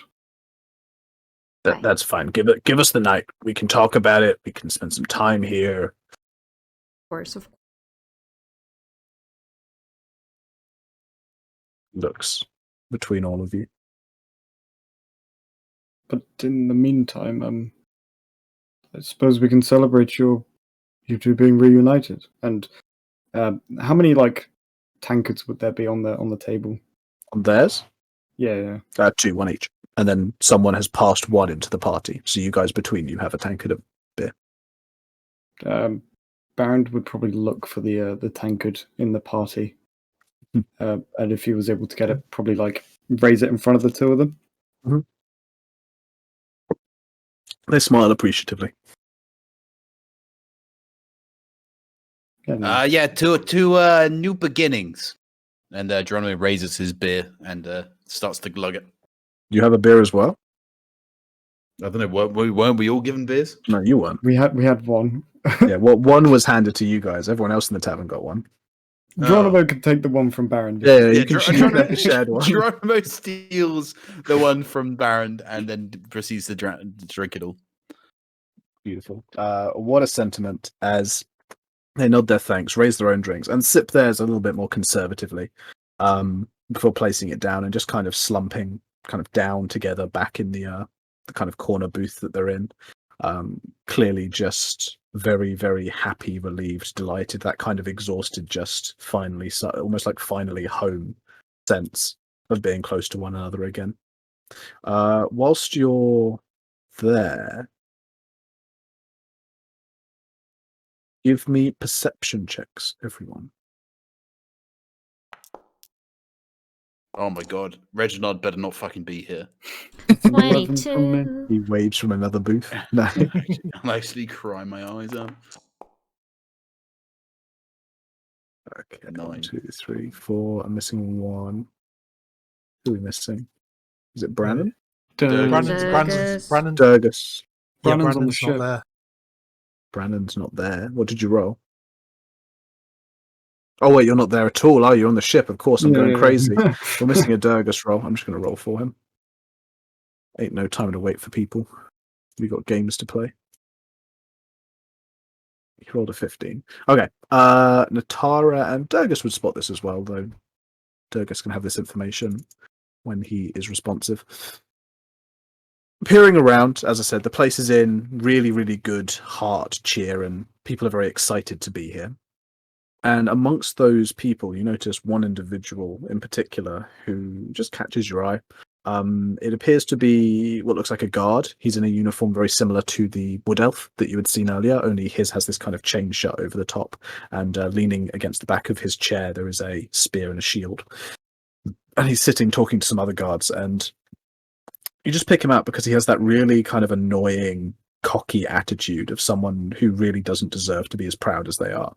And he's leaning back, just flicking this fairly ornate-looking ring up. It's coming down, he's catching it, and he's flicking it up. It's coming down, and he's catching it again. Just looks like a real dick. Sarah's gonna just glance over and then look at that guy parading his wealth around, tossing it up and down. Do you know what we call those kind of people in Cogwheel? What's that? And Geronimo leans in. Rich people. All them. What do you call them? Leans in and whispers, assholes. No, that's a new word. I haven't heard that one yet.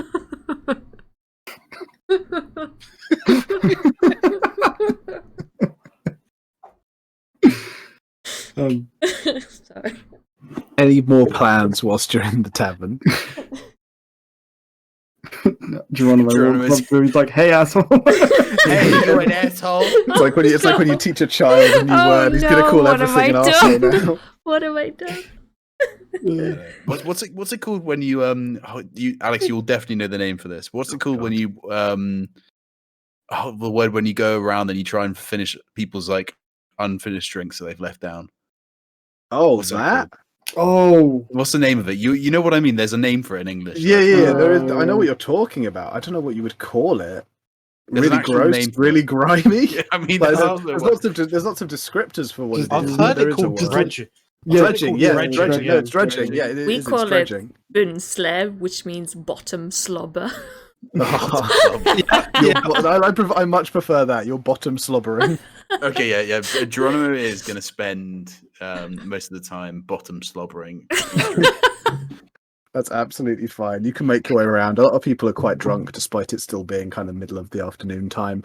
And there are a few drinks where people are kind of left the dredges at the end, and you just go between them, kind of grabbing it, sipping at the bottom, and slobbering away. Doesn't matter how much spittle is left in there. Yeah. Just throwing those little tastes of drink back. What about the rest of you? I'm sorry, I'm back. Are we in the tavern still? Yeah, you're still in the tavern. You just noticed some guard who was flicking his ring around, and now Geronimo's gone off to basically take the dredges of other people's drinks. Yeah. And Natara taught him a new word, asshole, so, this is going to go well. Oh, brilliant. Yeah. So, anyone else up to anything in particular, or are you just watching Geronimo go around bottom slobbering? I think Durgus would just watch and grimace as he watches Geronimo go around like a goddamn bottom feeder, soaking up the dregs and the spittle or whatever, people have been drank and left. Nasty. Yeah, and he's sort of going to eventually go over and go, yeah, you're right, lad. I mean, if it's like this is some sort of, outlet for someone else, you can always talk to me. Geronimo's going to look to him and go, eh? Look, you're bloody slurping up the bottom of beers. I mean, look at it. That one's got a bloody someone's. I think there's some food in there. And you've been going around glugging this. I mean, are you okay? Yeah, I'm pretty good. You kind of stole my money, so I ain't got nothing for getting my own drink. Oh, we'll pay you back double. Don't worry. Well, at least I will, which is why you should root for me. And he sort of goes and gives him a bit of a nudge. Geronimo also nudges back with his elbow, kind of like he's a little bit drunk at this point. He goes, hey, tell me, what's your plan to beat Smalsy over there? He's clearly your toughest opponent. Geronimo looks at Durgus, waiting for a response. Waiting. Durgus is still pretty upset about the fact that you've been going around with those drinks. Whilst Durgus and Geronimo have this conversation, what about everyone else? I think Bound will probably just be minding his own business, really. Not wanting to drink too much before the tournament. Maybe get some food in? Yeah, that's a good chance. How much money have you got? This is going to be very... Got a total of 5 silver, 9 copper. Now, you know what? For a silver piece, you can get a big old bowl of the finest soup this place has to offer. The finest with chunky bread to go with it. Yeah, in that case, he'll try and squeeze his way through the happy patrons of a fill of grog and try and get to the bar. Yes? Points at you. What do you have? Have you got any food? Yeah, we still got some in the all pot. I'll have whatever's cheapest, and he'll just put he'll put 2 silver on the bar. Well, you said whatever's cheapest, but that's 2 silver. Yep. Do you really want whatever's cheapest? Sure. Yes. She pushes both the silvers back to you. 2 coppers, then. I'll have 2 of that, and he puts 4 on. He takes the 4 coppers, pulls them into a hand, throws them down into a money box, turns away and vanishes for 5 or so seconds before returning with a small wooden plate. On top of it are 2 of the driest, most stale-looking flatbreads you've ever seen. They are the size of kind of small birthday cards, and they look like they're going to break like crackers. But as she sets it down, she goes, square bread, and then she puts down what looks like a larger bowl. 2 portions of the gruel. It looks like water with just like like gristle and sinew and cartilage, basically all of the throwaway bits thrown in some hot water and left to stew for a bit. That's what you've got. Noticing perhaps just a chunk of some kind of bone or something in there. Mm-hmm. Baron would give her a bit of a smile, but thank you, and he'd just take the bowl and the plate. She's just shaking her head. Pretty content with the meal. She's shaking her head as you move away, having offered more money and then going for a cheaper meal. Then going to find somewhere to sit down and eat it. Tuck in that delicacy. Yeah, give me a 2d2 roll.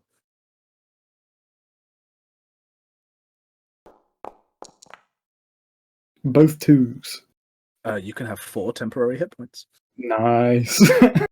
Hell yeah, dude. That's Absolutely. what you like to hear. Absolutely. Now, has Durgus stopped having his fit about the fact that Geronimo is just glugging from other people's mugs?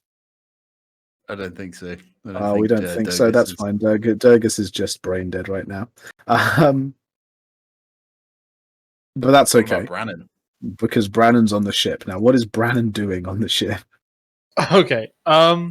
First thing, he was going to head up down the steps into like the hold area and back towards the office, which was like past where we had that cell before.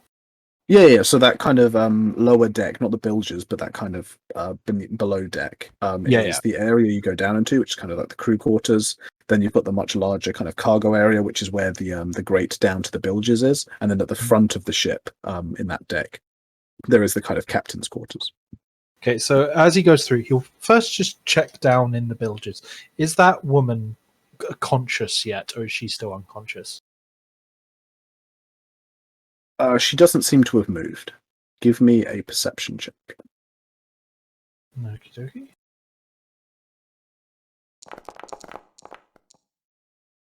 That's a 5. Yeah, she just doesn't seem to have moved. She may have rolled over slightly. Whether she's Okay. conscious or not, can't really tell. He'll go into the office, and then kind of just ignoring her as she hasn't moved. And he's gonna just look around in the shell, any boxes or any drawers or anything like that for anything that seems even remotely valuable. Give me an investigation check. Okay.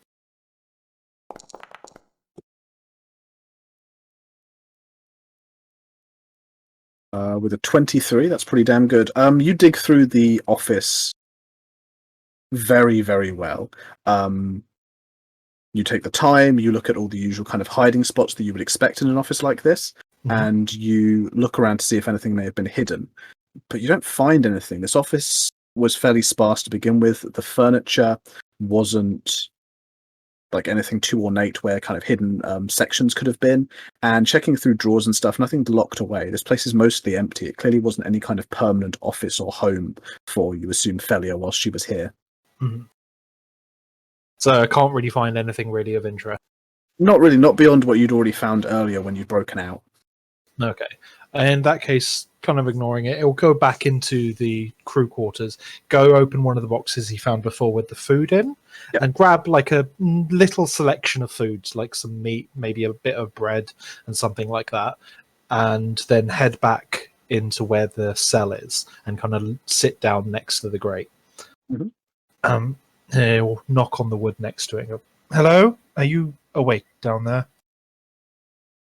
There is the gentle kind of hiss of someone trying very hard to breathe quietly as the figure rolls over ever so slightly, and you just kind of get a flash of them looking up at you, and then they lull back to where they were, clearly trying to hide their face and just look away visibly, restrained as they are. Look, I'm not going to ask you questions or anything like that, but I'm also not just going to let you starve in here. I've got some food. I'm just going to leave it in there. I know. Can you reach through these bars? They're quite small. Fine. He will kind of rip apart the bread. And is there like anywhere he can put it in there that won't make it covered in water immediately? Not really. Like, you're above, so you'd have to drop it down through the grate into where there is just this kind of natural standing water. Additionally, remember that she has been tied up. Durgus tied her up when you left her there before, so her hands are like trussed up behind her back. Her legs are tied together. She is not in a position where she could reach out and grab anything and put it in her mouth. Okay, he'll use Mage Hand to untie her. Okay. There's a gentle groan as her arms kind of have to stretch back out again. She has to get comfortable. She has to try and move them away from the painful position they've been in, and then she lets out that kind of relaxed sigh as she just lies down properly on the ground, seems to just relax into this kind of dull ache she's in. And he has the food and he kind of looks at it and goes, "Look, I know you're probably going to attack me if I try and give this to you, so I'm going to find a bag and drop it down there, and hopefully it won't be too damp. And at least you've got something to eat. Sound good?" She rolls, almost like a turtle rocking from side to side for a moment, as she eventually, with a groan, pushes herself to one side, rolls herself up so that she's sitting down, and then she peers up at you through the grate. Just drop the food down. It'll get wet. Do you care? I'll try and catch it. Fine. And he'll rip apart whatever he's got so it can fit through the holes and drop it bit by bit down. She reaches out, trying to snatch it in the air, but she's still quite weak. Her arms are very sore. She struggles to catch it. A large amount of it just falls in the water, and then she picks it up as quick as she can and just puts it in her lap before beginning to chew, almost like a mouse, just, nibbling away, gnawing away as much as she can. Just ravenous at this point after having not been fed. He'll put quite a bit down there, like more than a normal meal, and then he'll also take out his water skin, and he'll drop that down there as well. As that lands, she very hungrily reaches over, grabs it, uncorks, starts just drinking as much as she can, to the point at which she almost starts retching as she pulls it away, coughing, clearly, just basically trying to inhale this stuff way too quickly, given how hungry and thirsty she had been. before letting it all just kind of sag down in that state of exhaustion so quickly after eating. He then stands up and just before leaving goes, "Look, again, not going to ask you anything else. But how about a name? What's yours?" There is a murderous stare for a moment. This look of evil rejection, as if this woman wants above any and all things to tell you to go to hell. And then for a moment, there's this flash of a kind of softening as she peers back down at the food.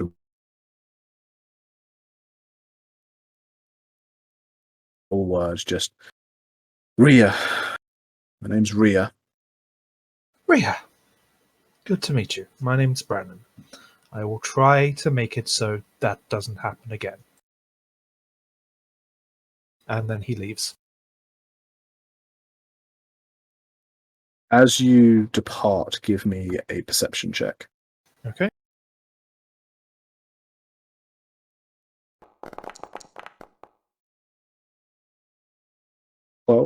As you're leaving, you make your way along, begin to climb out, and just very, very faintly behind you, you hear that kind of throaty, guttural sound of someone trying to stifle a sob.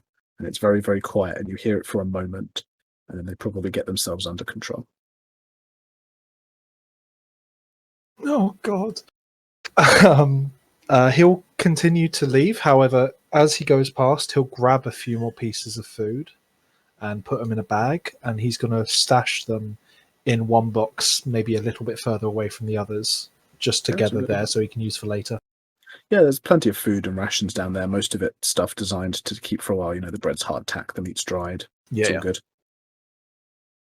And yeah, he'll start heading into town. But first, wait. One sec. Well, actually, I wouldn't know. So yeah, he's going to head into town, but before heading to a fill of grog, he'll head towards the center of town. And is there like a market or anything there? There's not a market, but there's a couple of stalls. Additionally, you can see on the map there, it's marked D, but there is a shop that's clearly advertised as the 57th Trading Charter. And since you are someone, as I mentioned, who's local to the capital, you would know that this is essentially the Trading Charter is essentially a big company that buys pretty much everything they can across the Republic, and they number their shops based on when they were established. So you also have that as a kind of major provisioners here in town. Okay, so he'll, as soon as he spots this shop, he'll start heading into there, kind of poking his head in, seeing how packed it is. And if it's not too overwhelmingly busy, he'll head in and talk to whoever he can see at the store.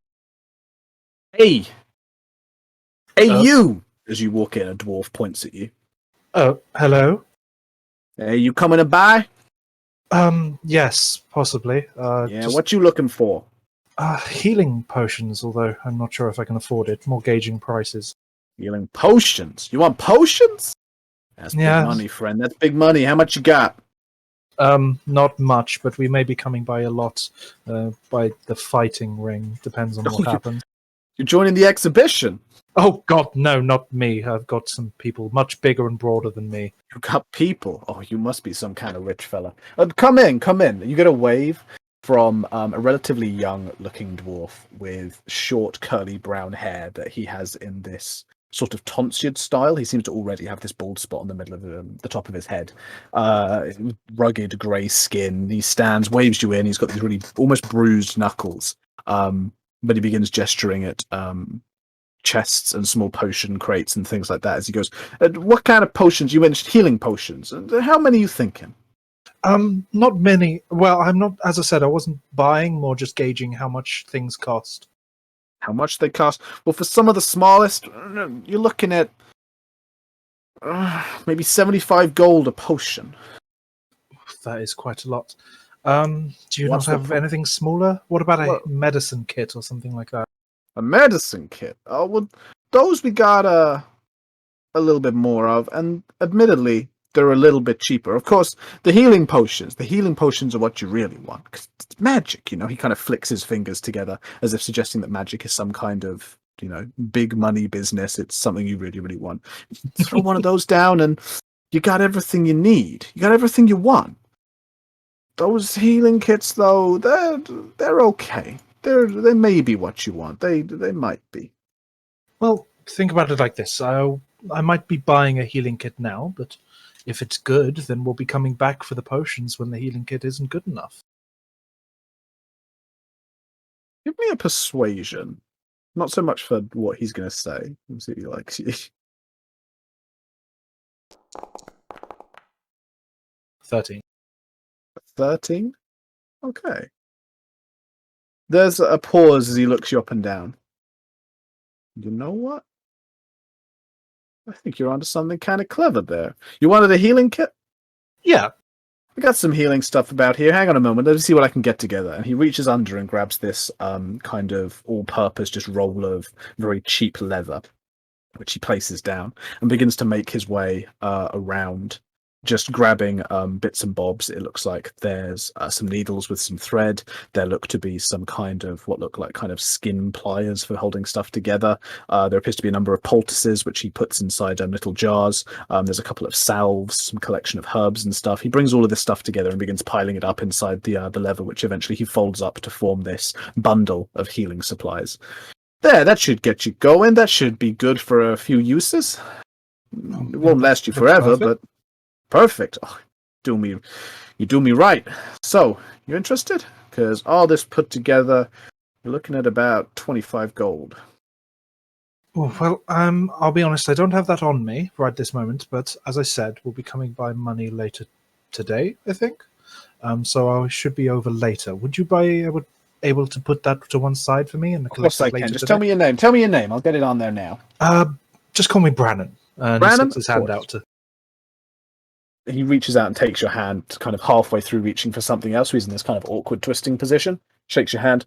Brannon, lovely to meet you, fella. 1 second. He turns, grabs some wax, pours it over the leather, and then really quickly picks up this stylus and scars the words Brannon into the wax.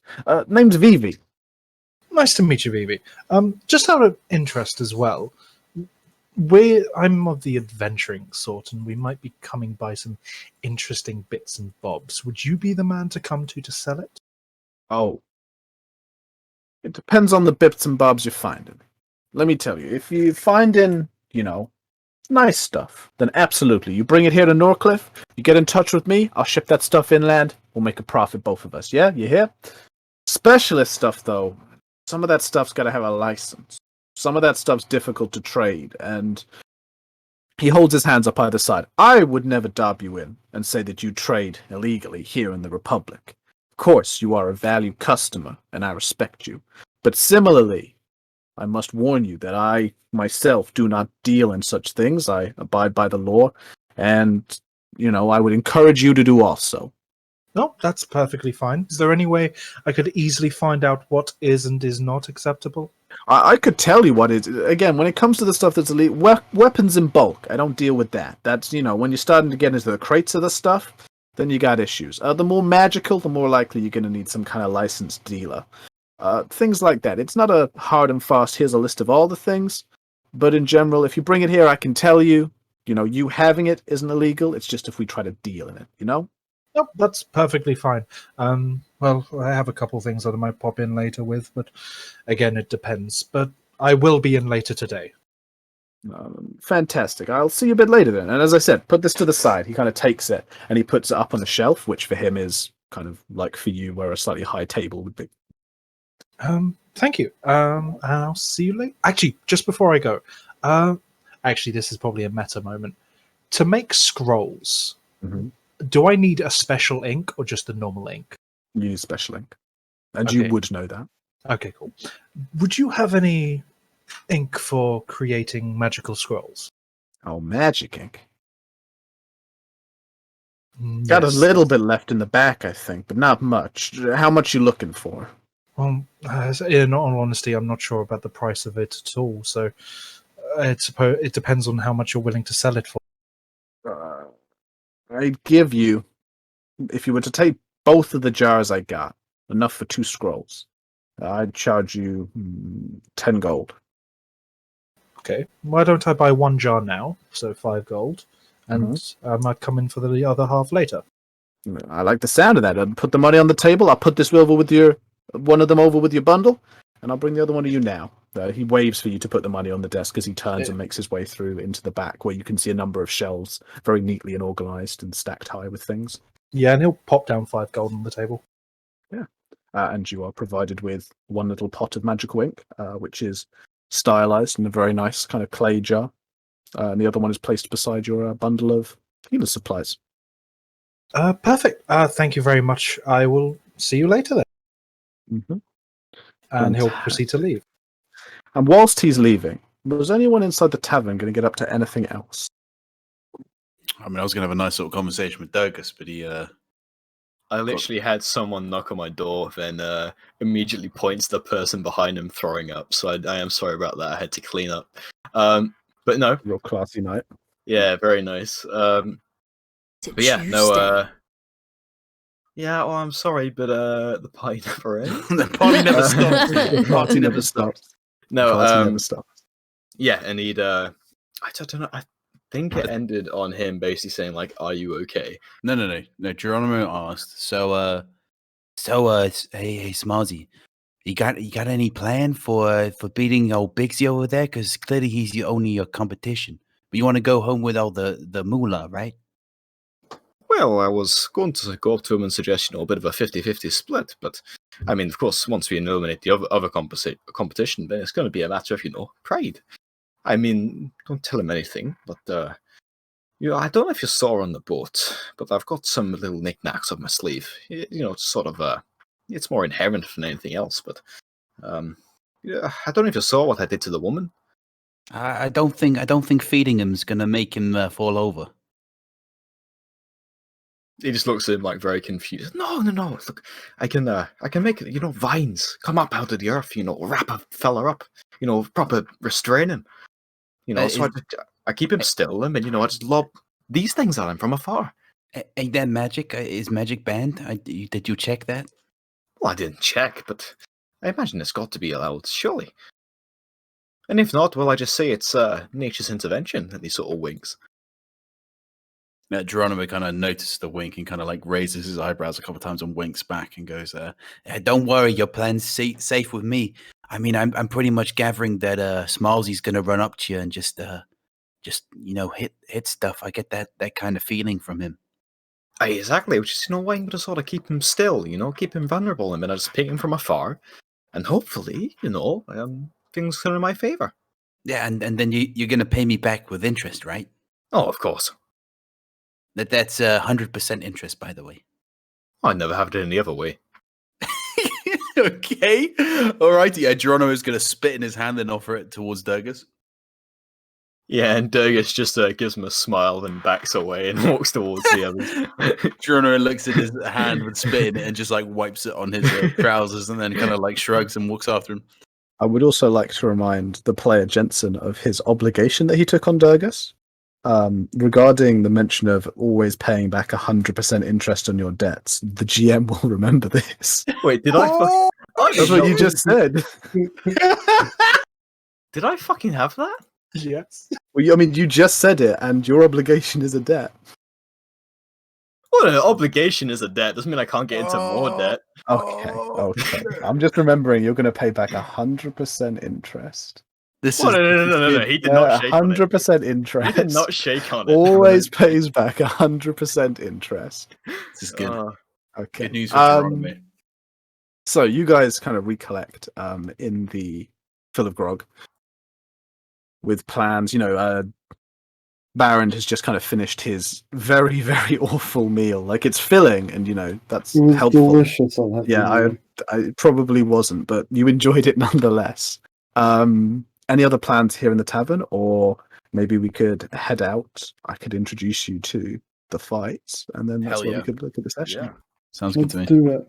Okay. So as Brannon is just leaving the 57th Trading Charter, the rest of the party emerge from a fill of grog. The excitement behind them almost palpable in the air as around the village you notice that there are a few other people who are talking to each other quite excitedly.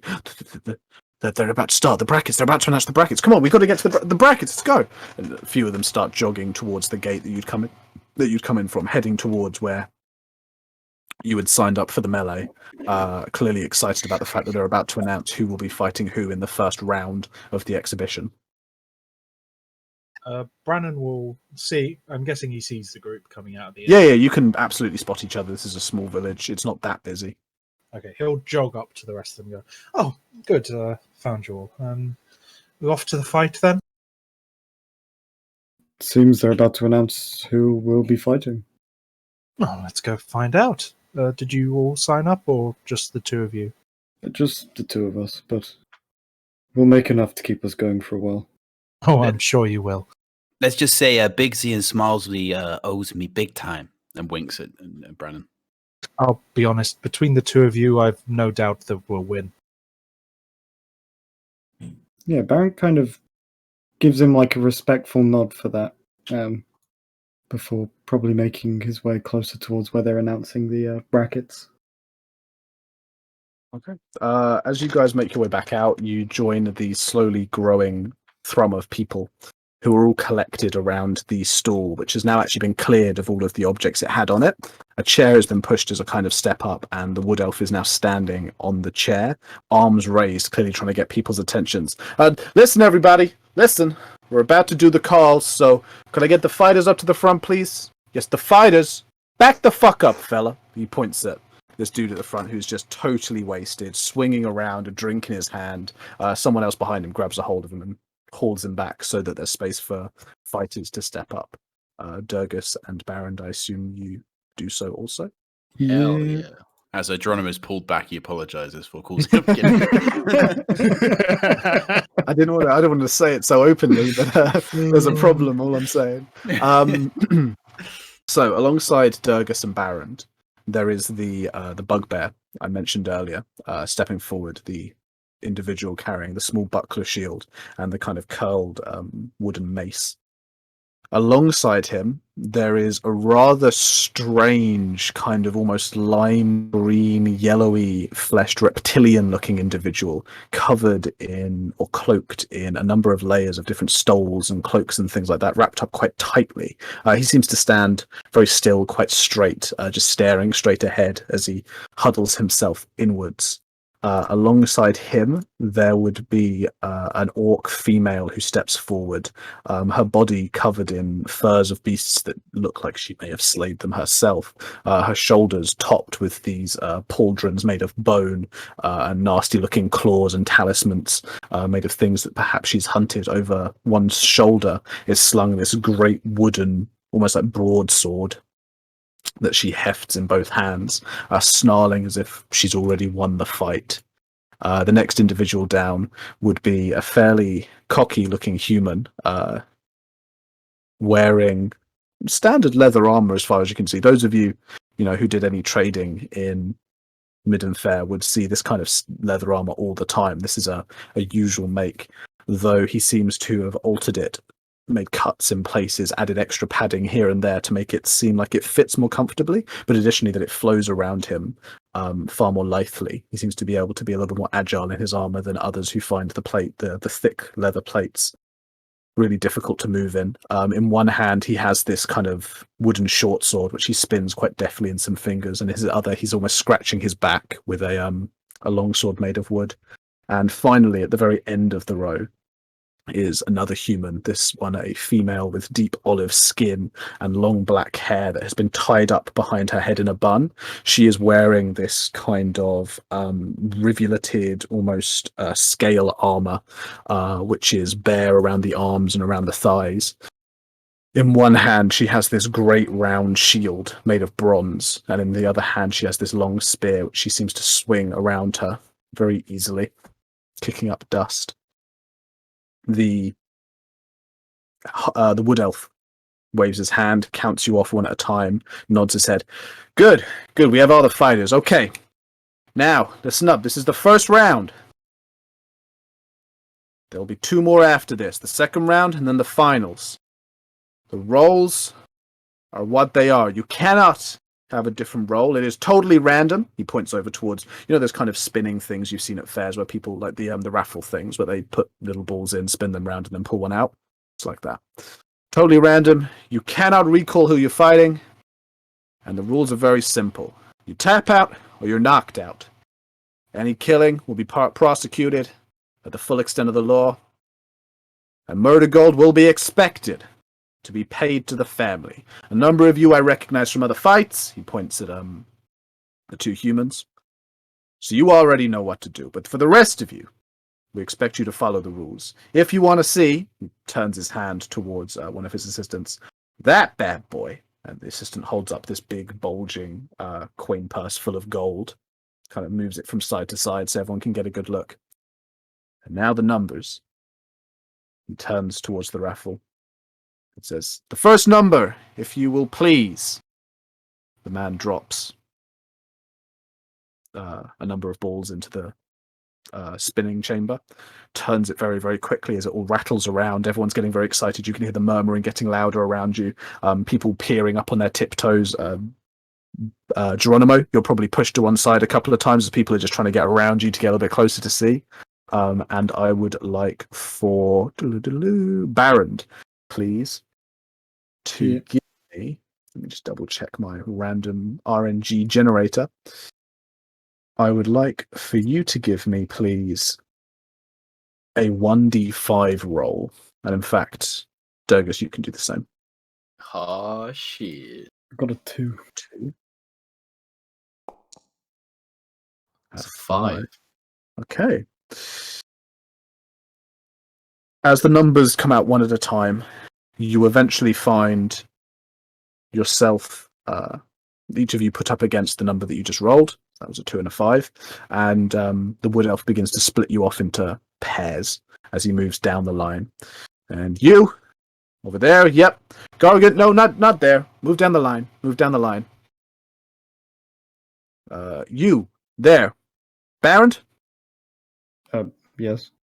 Over there, you're next to Jilla. And he points down towards the very thin, kind of lime green figure who is wrapped up in all those clothes, who just looks towards you with these piercing yellow eyes and then stares back towards the wood elf. Yeah, Baron would just nod towards the wood elf and walk over to the reptilian. And finally, Durgus. Durgus, you got Tempe. Get to the other end. Points down towards the woman carrying the spear. Aye. And as you split apart, as you get yourselves lined up, the wood elf nods his head. Looks about right. So remember, these are the first people you're fighting. You probably don't know each other that well. So this should be a lot of fun. Now, the company will be taking bets. Any bets put in with us, guaranteed odds, and obviously we can always pay our debts. You are welcome to take bets of your own, but the company is not liable for any debts that are unpaid or any winning bets that aren't returned. We are outside the village, people. You follow our rules, you join with us, the company protects. All right? And there's a cheer of all right back. And with that, the wood elf hops down. People make a little pathway through, and he begins to lead you off to where you can see that there is this kind of ring of dirt that's clearly just been naturally made by people walking or fighting here a lot. That is going to be your dueling arena for the next session. And we're a little bit early this evening, but that's fine. That gives us a chance to kind of sit and chat and maybe even listen to our kind of after session banter chatter. But I think we're going to call the session here because really the only way forwards here is, as mentioned, a tournament arc. And we're going to need our first round of fighting, and there's no point starting that with 10 minutes left. Blood and gore. That's what I'm going to say. Blood and gore. That's what we've got. But so thank you everyone for watching all the way through, those of you who have. I hope everyone who is here has enjoyed it, and you've enjoyed this session. Once again, we have lived by our favourite way of role-playing, which is extensively and excessively to the cost of the storyline. Yeah. Yeah. But obviously we had a lot of fun, and we hope you enjoyed it as well. We are happy to take any questions. Thank you to Let's Quest again for coming in with another raid, another 5 people. Fantastic to have you here. Apologies for not cutting out to say thank you again this time, but just, you get in the zone, you're focused on the role play, and that's what we wanted to do. But if there's any questions, we're happy to take them. Otherwise, guys, that was a pretty good session. Pretty awesome. I had lots of fun. We Yeah. did nothing. But that's Did pretty anyone normal, use did though. load. Did anyone use their inspiration at all? Out of curiosity. Nope. No, No, absolutely. I not. now have double inspiration. That's the I best don't think kind. that works that way. Shut up. It doesn't. Oh god, I forgot I even had inspiration. Yeah. No, that's not how it works. You don't get double inspiration. How dare you do this? No, I'm so just I can't following believe the you've rules. done this. Actually, something we can do live, since this is something that I guess our viewers don't really know about, is you may have seen in our break sessions, you have those little narrative long-term, short-term bonds. This is something I've taken from watching other people play different role-playing games. And for me as a GM, and for them as players, you may have noticed that we're really into the role-play. We're really into the RP and trying to kick off those kind of character interactions that make it interesting. Like I've said to these guys for ages, if I can sit back for half an hour as a GM and not do anything because they're just bouncing off each other, that's a good session for me. And our bonds are one of the things we have to do that. It's kind of way of creating things for the players to think about whilst they're role playing.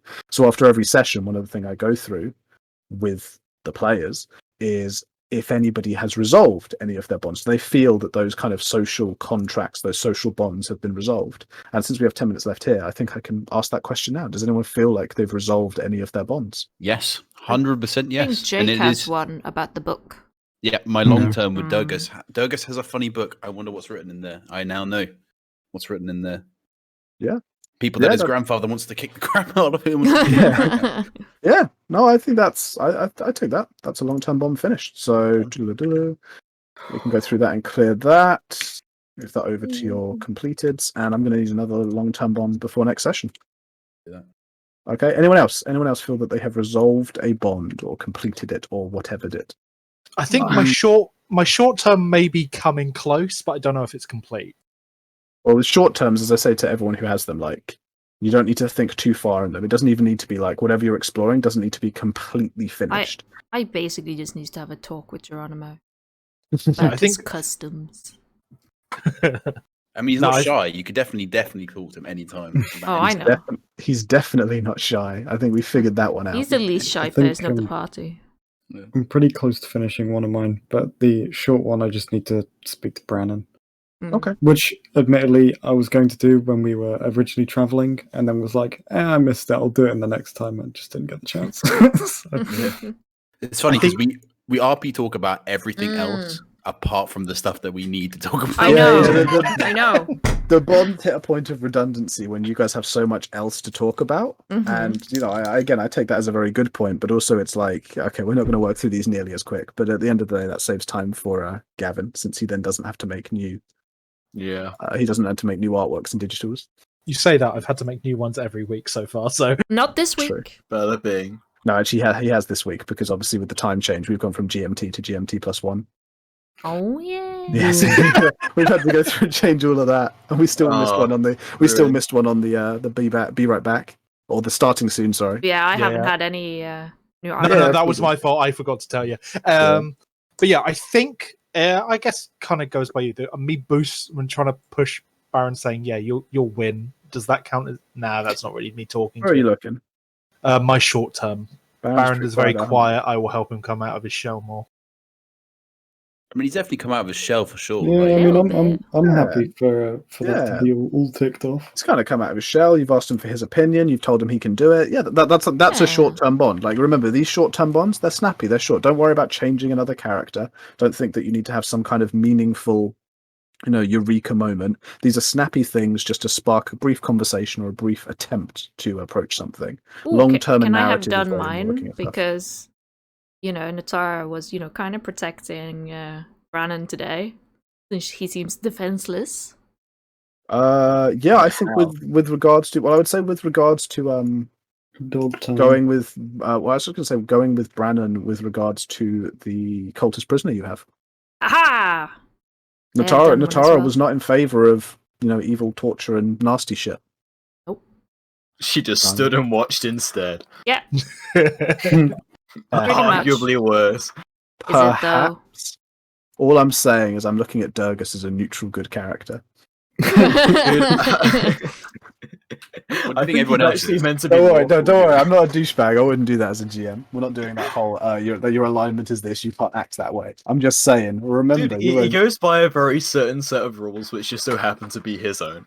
that sounds like lawful neutral, Saying like chaotic neutral to neutral, me. yeah. Yeah. Alex, I think this is a good question. What do you think everyone's alignment is actually at the minute? Not saying that everyone Right is. now, I've only looked at Durgis's just then. I put Baron in the neutral column, probably towards chaotic.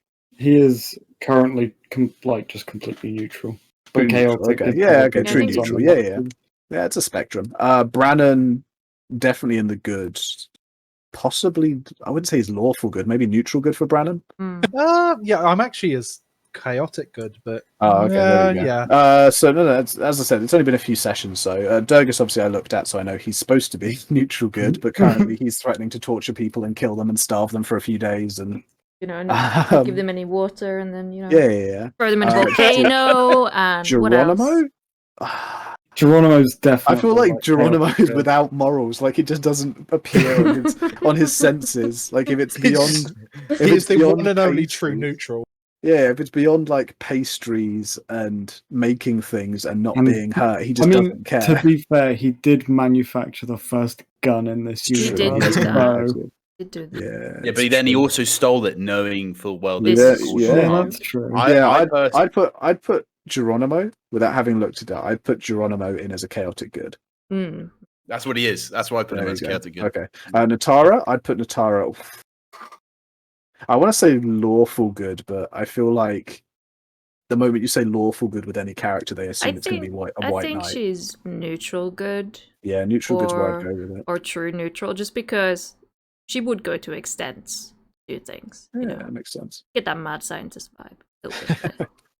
No, it's interesting. Alignment's interesting, and I do like it from a GM perspective as a kind of indicator of how the character is intended. But anyone who does that whole "you can't do this because your alignment," no, we never done that. But that has taken us through our 10 minutes pretty well. So we've done our bonds. We've talked about some alignment stuff. We've seemed very positive at the end of the session. So I think that all that's left is to say a massive thank you again to everyone who's been with us. A massive thank you again to Let's Quest for another wonderful alignment conversation. This will come back to haunt you, Gav. 100%. The key is to take all of our conversations out of context and use them against us. But yes, again, thank you to everyone. Thank you for the raid. Fantastic to have you. This will once again be going up on YouTube next Monday is the plan. And we will see you hopefully all again next Tuesday as we will be playing. So have a fantastic night, everyone. Thank you. Bye. Yeah. Bye. Ta-ta!